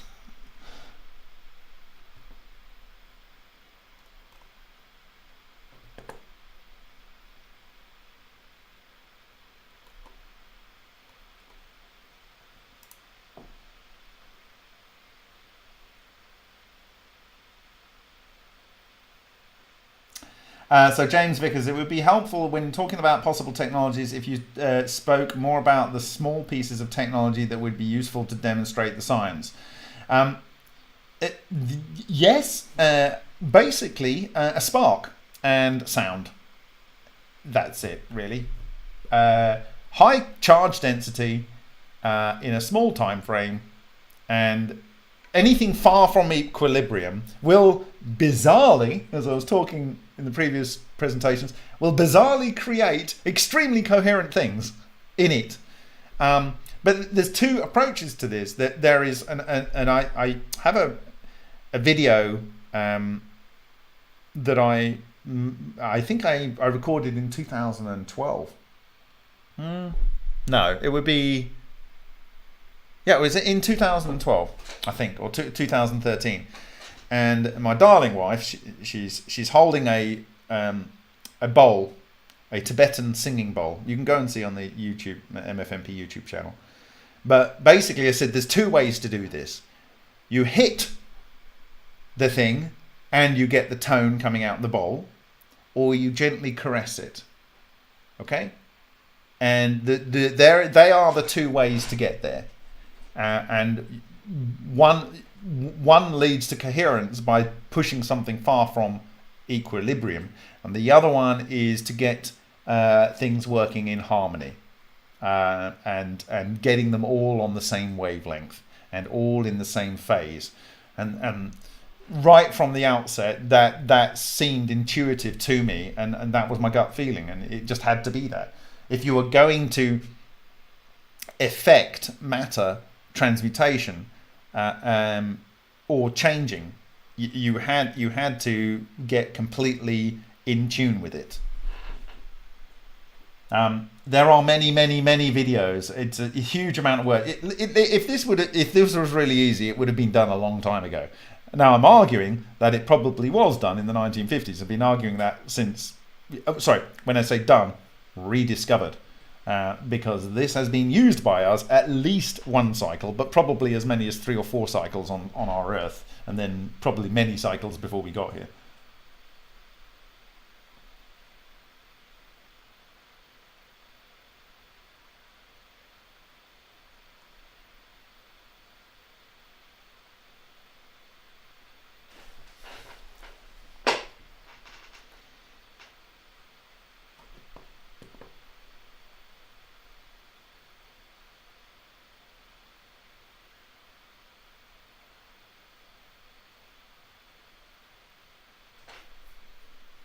So before, I was doing a little slice of information, then a little slice of information, and I would take a couple of weeks to put that together and package it. But the time is getting very pressing, because there's almost no time to be wasting trying to make this very easy, because now the evidence is, in my view, completely strong that it's not only I don't have to just convince myself. The evidence which people can do very cheaply, they can observe it happening, and so they don't have to take my word for it. Almost anyone, even children, can observe what's going on very easily with affordable equipment and phones that people have already got, and so forth. So it's moved to a situation where it's now very easy to observe, and so given the fact that so much money is being put into arguments to put people into fear about the climate, and to put people into fear about energy and the destabilization of energy problems, and resource problems, particularly water and pollution and things like that, and the energy for high standards of living and stuff, and vast amounts of money, as I said in my last presentation, are being brought forward from future taxpayers to supposedly fix this end of the world, chicken little skies falling in problem, which basically shouldn't be a problem, because there is the technology to fix it, and it isn't windmills, and it isn't solar panels, and it isn't flooding rainforests, and blah blah.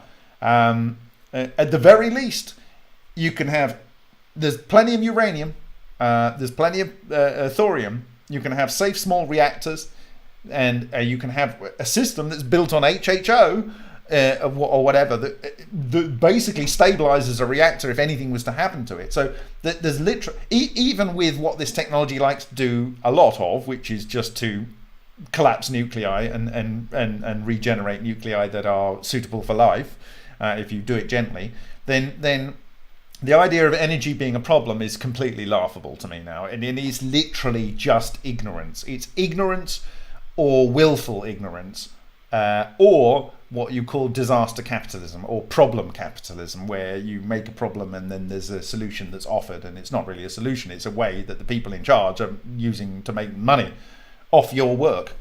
They're taking your life, they're sucking your life to solve a problem that isn't a problem, it's a problem that they're making, and they're sucking your life to enrich themselves.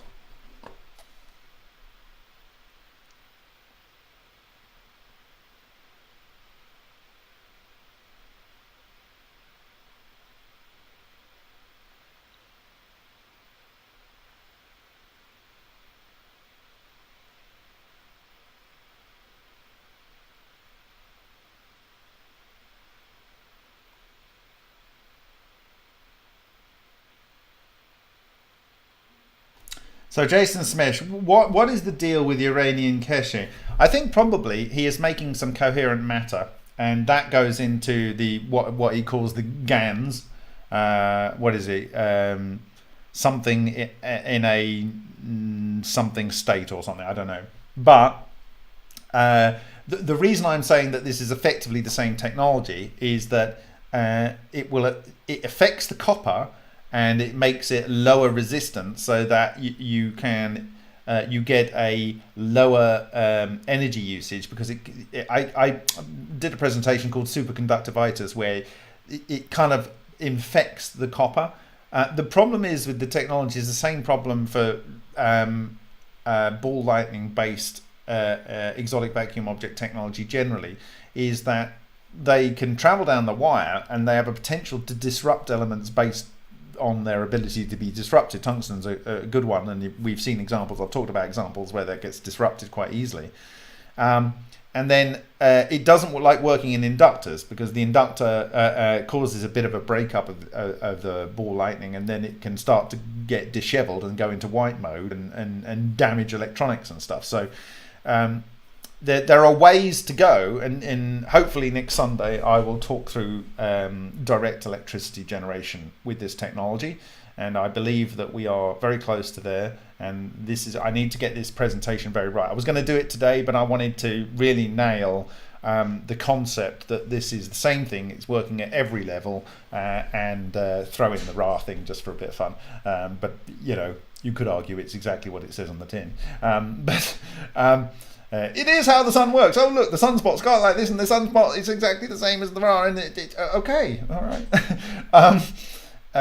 And by the way, Ra is gold. Anyway, so basically I wanted to get that concept of this works at every scale, and to drum home that we need to play safe with it, and that it has all power. It's all powerful to both make and destroy. It's all powerful, and you, for giving up your time, you're in like a 1/10 of a 1/1,000,000th of a percent that may choose to be able to be instrumental in ensuring that this is not just used to suppress and to subjugate humans.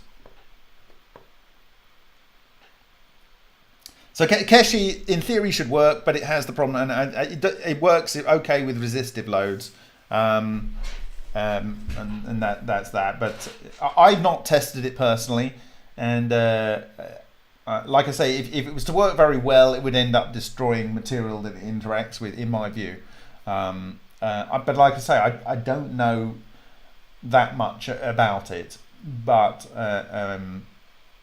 the specific problem it has with inductions points to the fact that it's the same technology, and I would be very surprised if it isn't, particularly because it's coming from Iran, and if you are bloodline closer to people that knew this technology from the past, you have an easier cryptographic key access, if you think about it, to the Akashic record on the information. So you have to work less hard to rediscover this, but you are not discovering it. It's just a realization of how it works.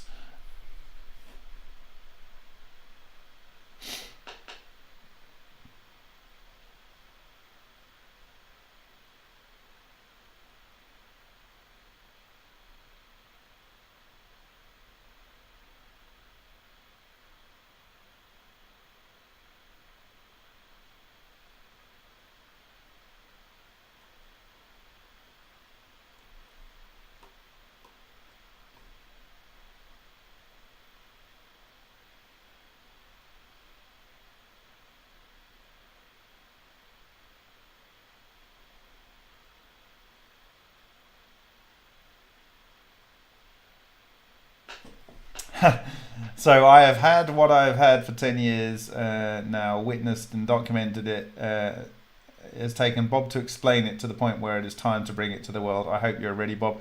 I'm ready, WP for truth. Let's do this thing. The reality is that at the beginning of 2017, I looked into the camera and I basically said, you've got a certain amount of time. I want people that already have this to get their contribution out and get credit for it. But the reality is that almost whatever you think you've invented, it's already been done before. Even in the last several weeks, you know, that whole thing with the Guions and stuff, it's been worked out before, because the truth is always the truth. Nature can't lie. It always works in one way. It doesn't have an opinion. It doesn't have an agenda. It just does what it does given the parameter space that it's working within. And what it does in these systems is always the same thing, and it's always the same thing at every scale in the universe. It always acts in the same way. It might look different because the subquanta are interacting in the way that's relevant to the specific orientation of the sun, moon, and the stars and the planets, or the position of the crashing of the ocean, or one particular butterfly's wing in the Amazon. There are statistical variation, but when you look at it as a phenomena and how it acts and how it moves matter into existence and out of existence and through different materials and keeps everything the spice flowing, the force flowing. It's all the same thing. It all works in the same way. And if you don't take your opportunity to get out your truth that you know to be self-evident and part of the overall thing of how things work, then you will miss the opportunity. So do whatever you can to get it out. We're running out of time from a point of view that they will lock down with rubbish technology with some fantasy of what's going to happen, when if something does happen, they will use this technology to make it happen. You know, a fake alien invasion or a fake environmental cataclysm. All of that is quite trivial with this technology. Quite trivial. So do not be fooled by the dragons in the sky. Do not be fooled by fake weather events. It doesn't matter that these things can happen naturally. It's that they can be forced. Okay?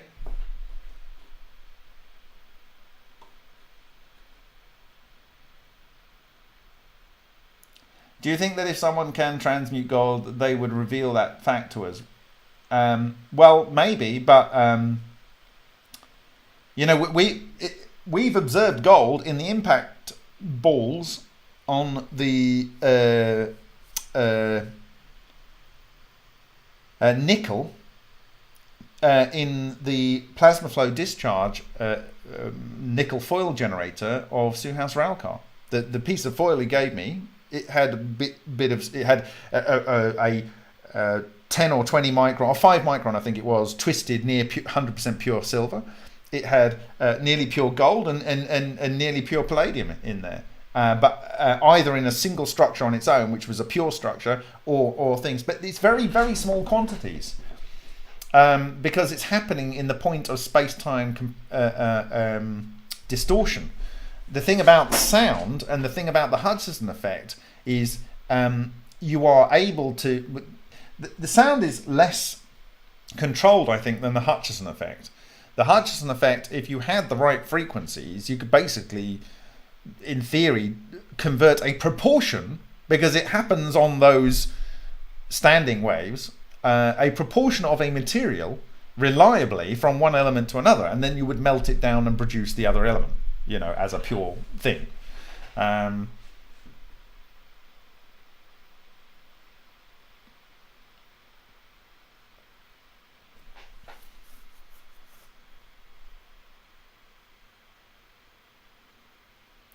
From the point of view, gold, I think I've done it. I don't really want to go into that.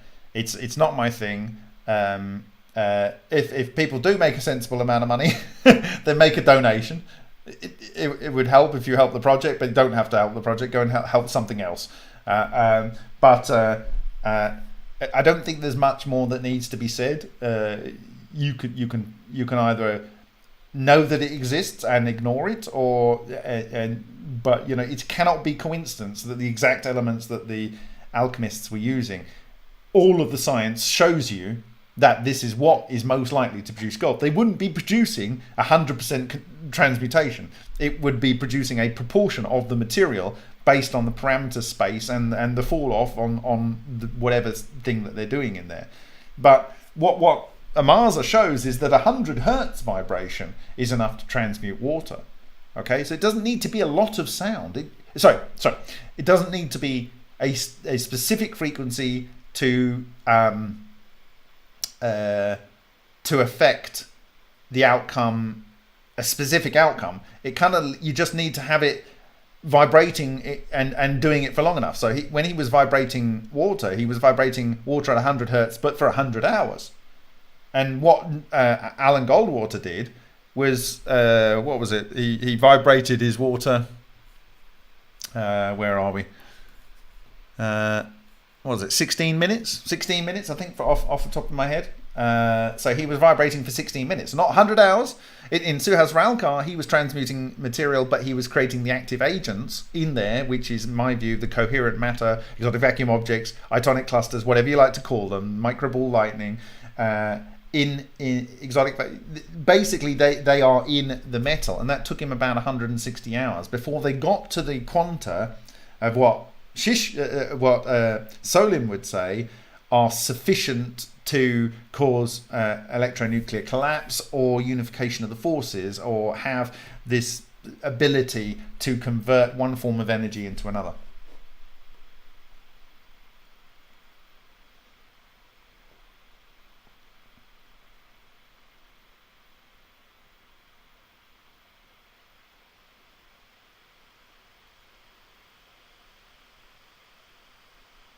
Great. Well, that's fantastic to know, WP for Truth. No one can own this. This is all there is. It's all there is. So, in 2017, I said to myself, I can understand why people would be tempted to restrict the rollout of this information. And they would pretend that little bits of it are being invented. I mean, when I looked at that UCLA site, it was just laughable. How on earth they can get away with all of that? They're basically saying we can transmute here, we can transmute here, we can transmute here. But it's not possible that it is anything to do with what John Hutchison did or Ken Shoulders.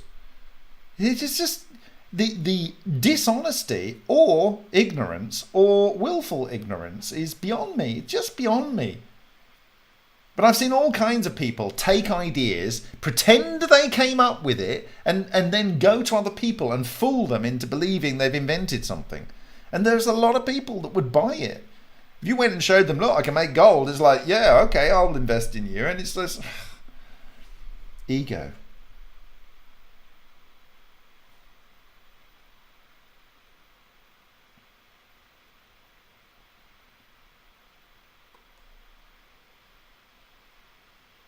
Bye, Gordon. Sorry I missed you.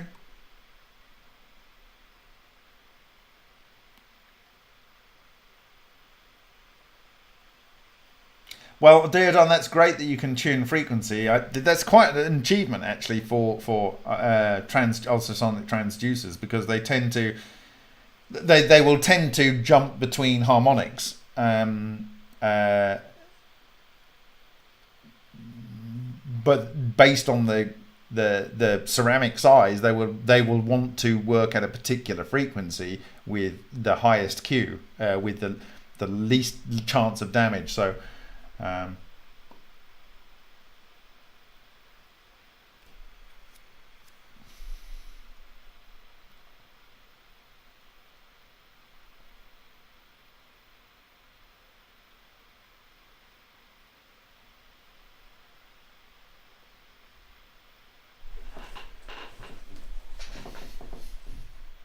there's no money in abundance. No, you're right. No. So what? I mean, like I say, you have to respect the technology. If you do this technology too much, there's a risk, always a risk. You know, everyone goes out and gets all of the mercury in the world and converts it into other elements, and then you don't have any mercury, and you do need mercury for some things. You know, they might go out and get all the lead. And there's a lot of lead, to be fair. There's a lot of lead. Because Lena likes to make lead. To be fair, you can use the technology to make whatever element you like, but we have to learn the parameter spaces and in order to get there. But it's extremely important to know that it's possible, and it is possible.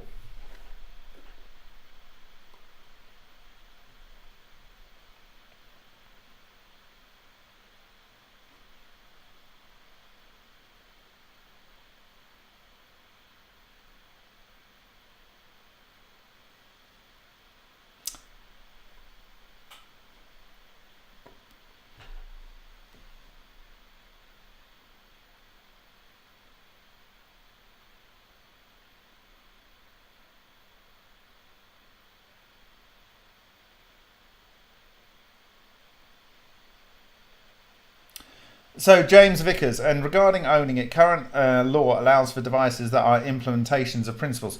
Yes, the point of my effort, enabled by the hard work of many scientists, some of which have died that I've known, and the donations of the crowd, and amazing work even in the last several months on the Vega experiments by Henk and Dave, and by other people that are coming on board with the Ultra experiments, and all the work that's done by other members of the MFMP and supporters over the time.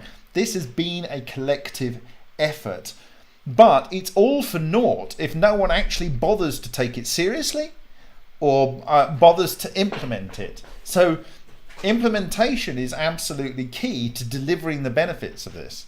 So it's one thing to know what's possible, but you do need people to actually do.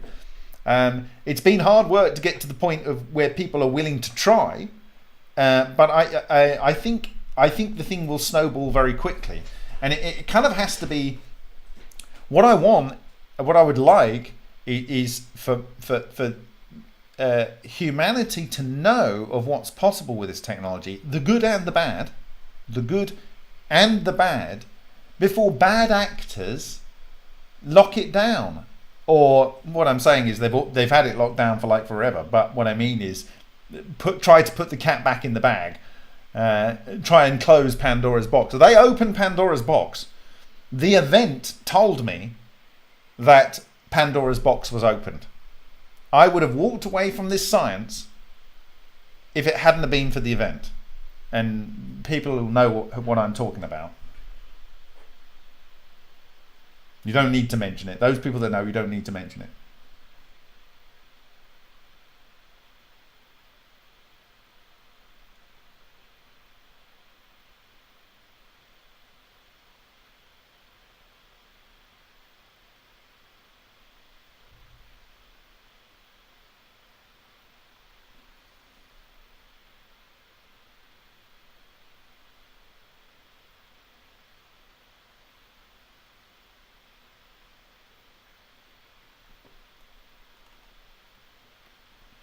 Yeah, Sunsaver's right. Someone has to make something that can produce the energy. The problem is, it's just like the old light bulb scam. You know, once you have a device that does the job that you need it to do, if it lasts forever, then that's the end of that job, right? Why not let it be? Let it be. So, for instance, like if you have a light bulb that lasts forever, people only need light bulb. They don't need... That if they want 100 watts of light in their living space and a CRI color rendering index of 100, right? They don't need another one which has. You can't have more color rendering index than 100, and you don't want any more light, and you know. So the only thing that you can take away from people to sell them the same thing that they already had is the life of the device. That's all you can do, and you might change the energy. But if you've got unlimited energy, if all you want is electricity, if you have a device that produces electricity day in, day out, and it's basically converting whatever it is into electrons and giving you them, then once it's made, the only thing you can do to sell that device again is deliberately make it so it falls apart. It's the only thing you can do, because people don't want a better electricity, they just want electricity. They don't need better water, they just want the water that's good for them.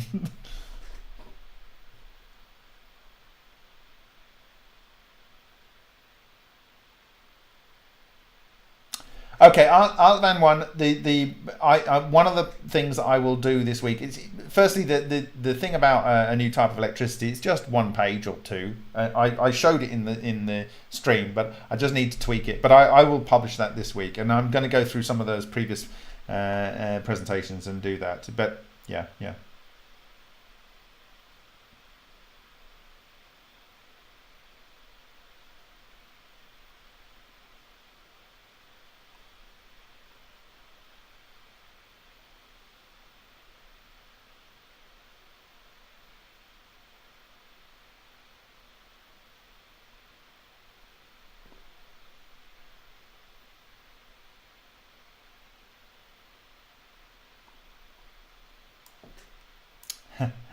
James Vickers, does this involve Prometheus too?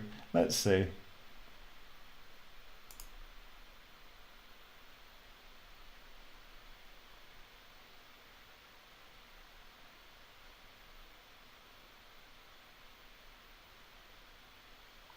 A prime mover without moving parts based on plasma reactions and angular momentum built by...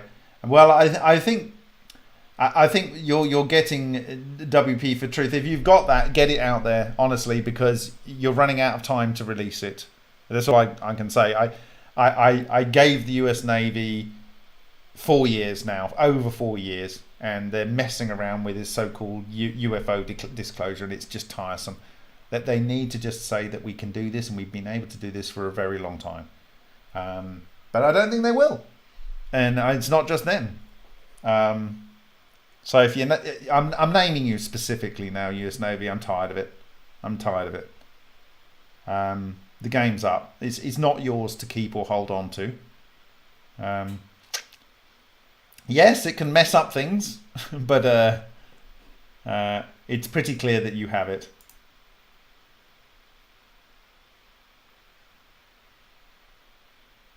Dear Don Axe, have you ever tried to put a cat in a bag? No, I haven't, but it's a phrase we have in English. I imagine I bet pretty scratched up.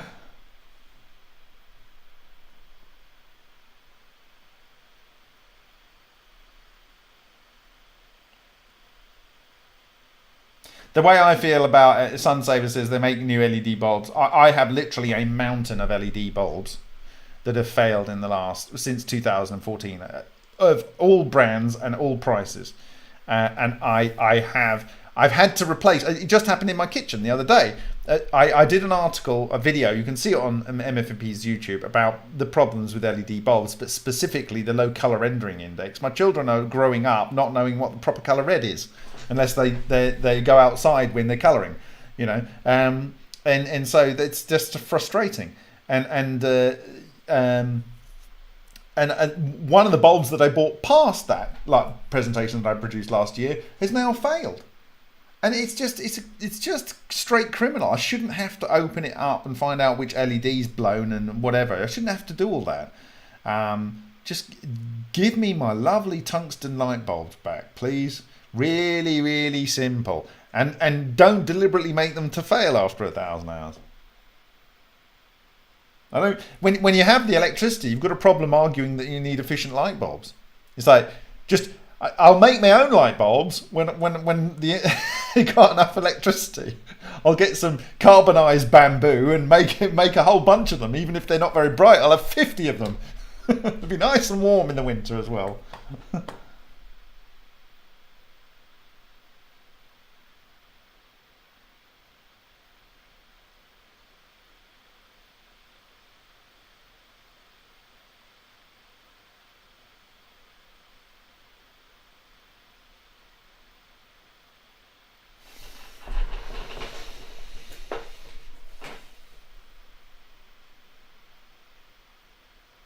I agree, Axel. All of the forces in the world are not so powerful as an idea whose time has come. The reason I'm saying that is because it's difficult for people in the West who can probably afford either be given enough of their future grandchildren's taxes in order so that they can get by, even if they can't get a job because some whatever, or the banks have leveraged them up so high, like kids in a candy shop, so that they all they're doing is servicing debt. When you go to third world countries, and I've lived in India in the same type of accommodation as my employees for best part of a decade, and I've been without water for 3 weeks. It's really tough when it's like 37 degrees outside, you know, and you need to cook and stuff because my wells run dry, and that's just one aspect. The energy can make a very, very large difference to both quality of life, reasons for having multiple children, and damage to the environment. I had the pleasure once of being able to walk up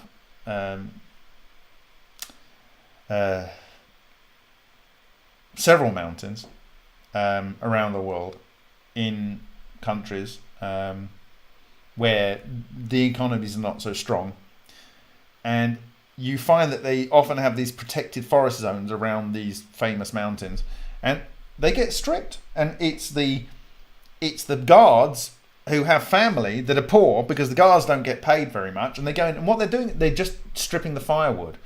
And this would solve that problem. There would be much less need for deforestation, and you could build vertical farms, and you could build them robotically, and the energy to keep any climate you want would be easy to provide because the energy is the problem.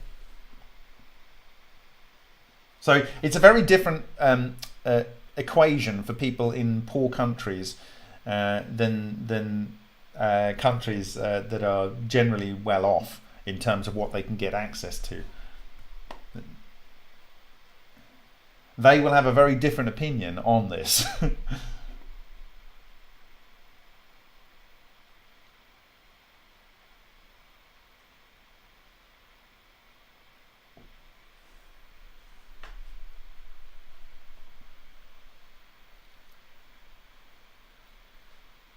Yeah, so James Vickers is talking about you can have embodiments or not the principle, not the working principle. So my view on my entire endeavor in this process was like, no one's paying a license fee for the internal combustion engine, right? But millions of people are earning a living out of making better cars and better things that go in cars and so forth. So it's the basic principle is going to no one's paying people for the invention of a washing machine now or a vacuum cleaner. It's kind of like you got to make the principle available to everyone, and to then they can run with it. You know, there's millions of different ways you can take it.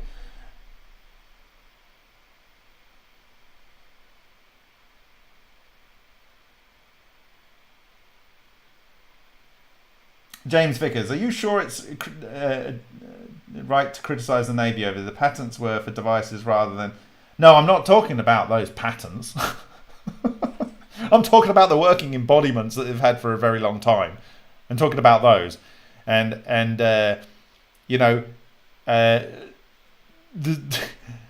anyway, I'm just tired of them pretending they haven't got stuff when... if they haven't got it, then I'm seriously overestimating the capability of the people that have been working in that field since I think it's probably since Tesla, since his 1912 statement in the Sun in New York. He said, something along the lines of this principle will allow me to build a device of any size that can carry any weight, be of any shape, and can travel at phenomenal or not phenomenal, but very high speeds or something to that effect, in the strongest of storms, and it will have no screw propellers or control surfaces or something like that of any type. That he was saying that I think it was in 1912, 2 years before the Wardenclyffe patent was awarded. So, if they couldn't work off that and then work with Werner von Braun's work prior to going to Germany and the work that was done in Germany, and if it's mind-boggling that they would not have been able to achieve it, because the principle is quite simple. And I think if WP for Truth is saying that, then maybe he understands about it.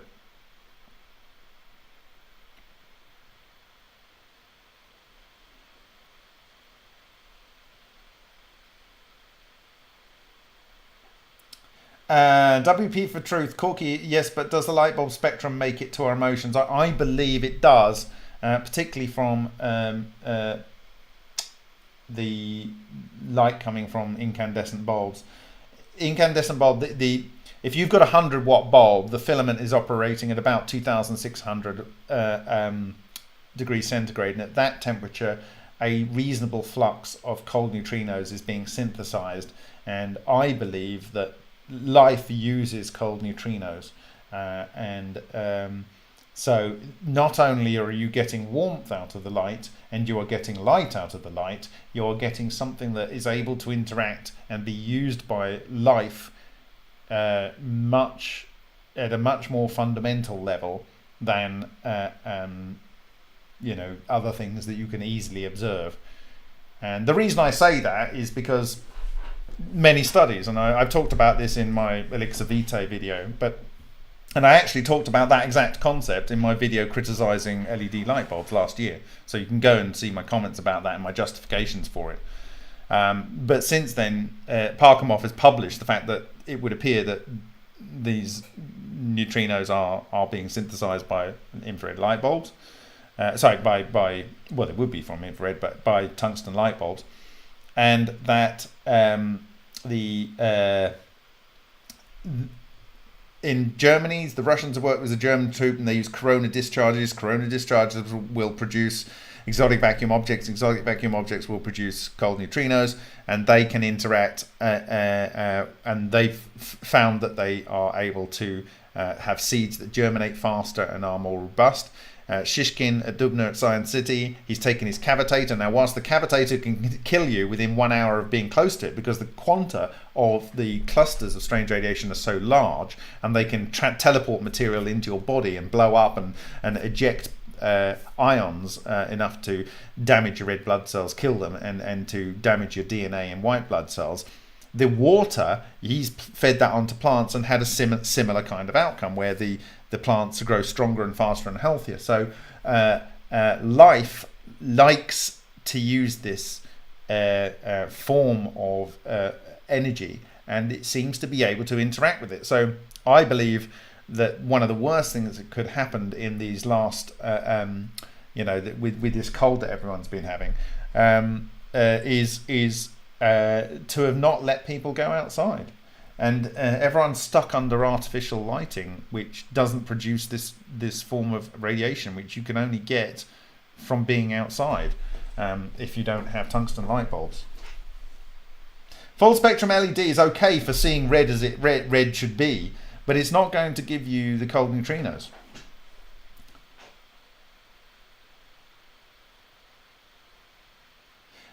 Blues Doctor, it's only one page. And I will, Blues Doctor, I will put that onto the blog this coming week. So yes, that will be available. My midweek presentation probably this week will be a separate paper, which is quite long, and it is a summary of Matsumoto, of the field from his perspective, from 1989 to 2019, including 20 years after he concluded his work. So I received that a couple of weeks ago, and I've just started going through it. It needs some proofreading, but I will release that probably this week, and I will do an overview of it when I do. So I think that's I think people will be. I was surprised just with some of my skin reading of it, because I'm just always amazed at how far ahead Matsumoto was.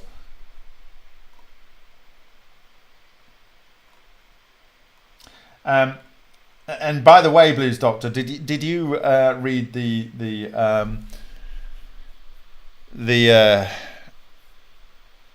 Wheeler paper from 1954 that I mentioned in my last presentation? If you didn't on Guillons, I think you should go and read that. If you don't already know about it, I'll be disappointed, but I wouldn't be surprised. So it's from Physical Review, volume 97, number 2, January 15th, 1955, but it was submitted on September the 8th, 1954. I don't know whether it will be Wednesday, Corky. Oh, yes, good, excellent.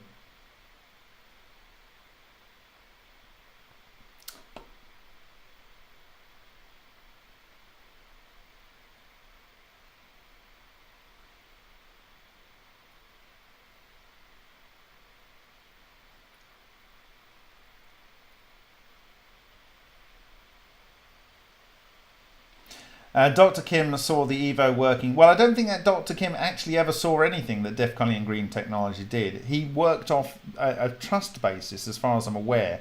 But he was right in understanding the importance of the process of coherence and bosonovas, and also his explanation was probably spot on for the magnetic pulse that they observed at 20 Tesla.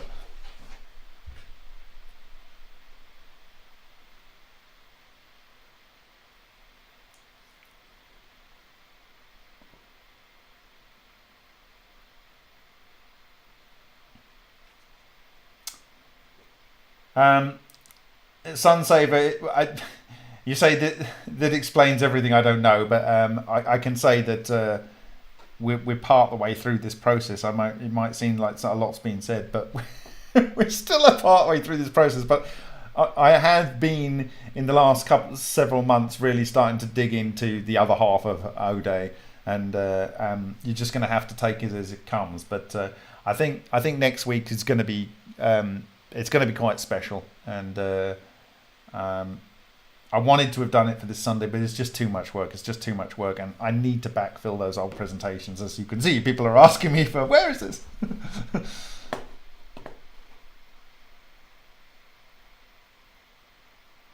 I don't want to be changing light bulbs. Neither do I. I changed my whole house over from light bulbs, from complex. Sorry, I didn't finish my thing. When my light bulb went in my kitchen, I replaced it with a compact fluorescent I bought in 2007, which had already been burning from 2007 to 2014, 15, 16. So it already done 9 years, and I'm having to replace it with a 1-year-old expensive LED. It's just so annoying.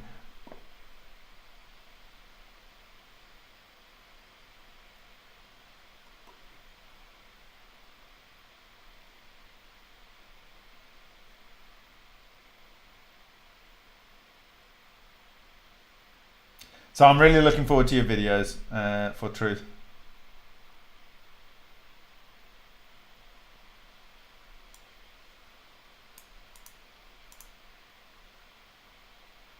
Yeah, it's not like not all of my LEDs have gone. I have a 3-watt LED in my toilet, and that was one of the first LEDs that I bought, and it illuminates the toilet lovely, and it's working lovely, and it's probably the light that goes on and off the most. So you would expect it to fail the most, but it is only 3 watt. It tends to be the higher wattage ones that you want to light a big room.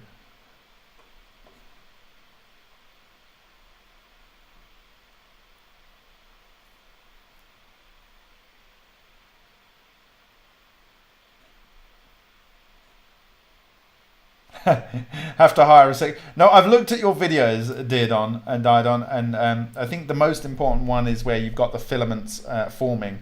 But part of what's going to happen next Sunday I believe will help us get to a situation where these things are more free-flowing.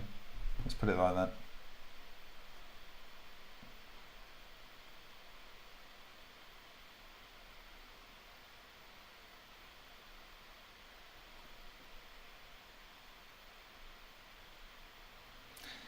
I've heard of Pantone, as in the Pantone color spectrum for truth, but not that. You'll have to let me know. Okay, so it's 23 to 1. The curfew was at 9 p.m. yesterday. Went to the park here on the weekend, and there wasn't a single person with a mask on. Not one. They didn't care what they were doing. They've had enough here. The Czech Republic is furthest through and closest to the other side without any vaccinations, having been one of the smallest numbers in the first round, and it's kind of like they've had enough. They just want to get on with their lives. So, thank you very much for your time. Do svidania, dobrą noc, buonasera, bonne nuit. Good night. I shall see you hopefully maybe during the week, but definitely on Sunday at the end of this week, which is now, because for me it's this week. So I will say good night and thank you for your time as ever.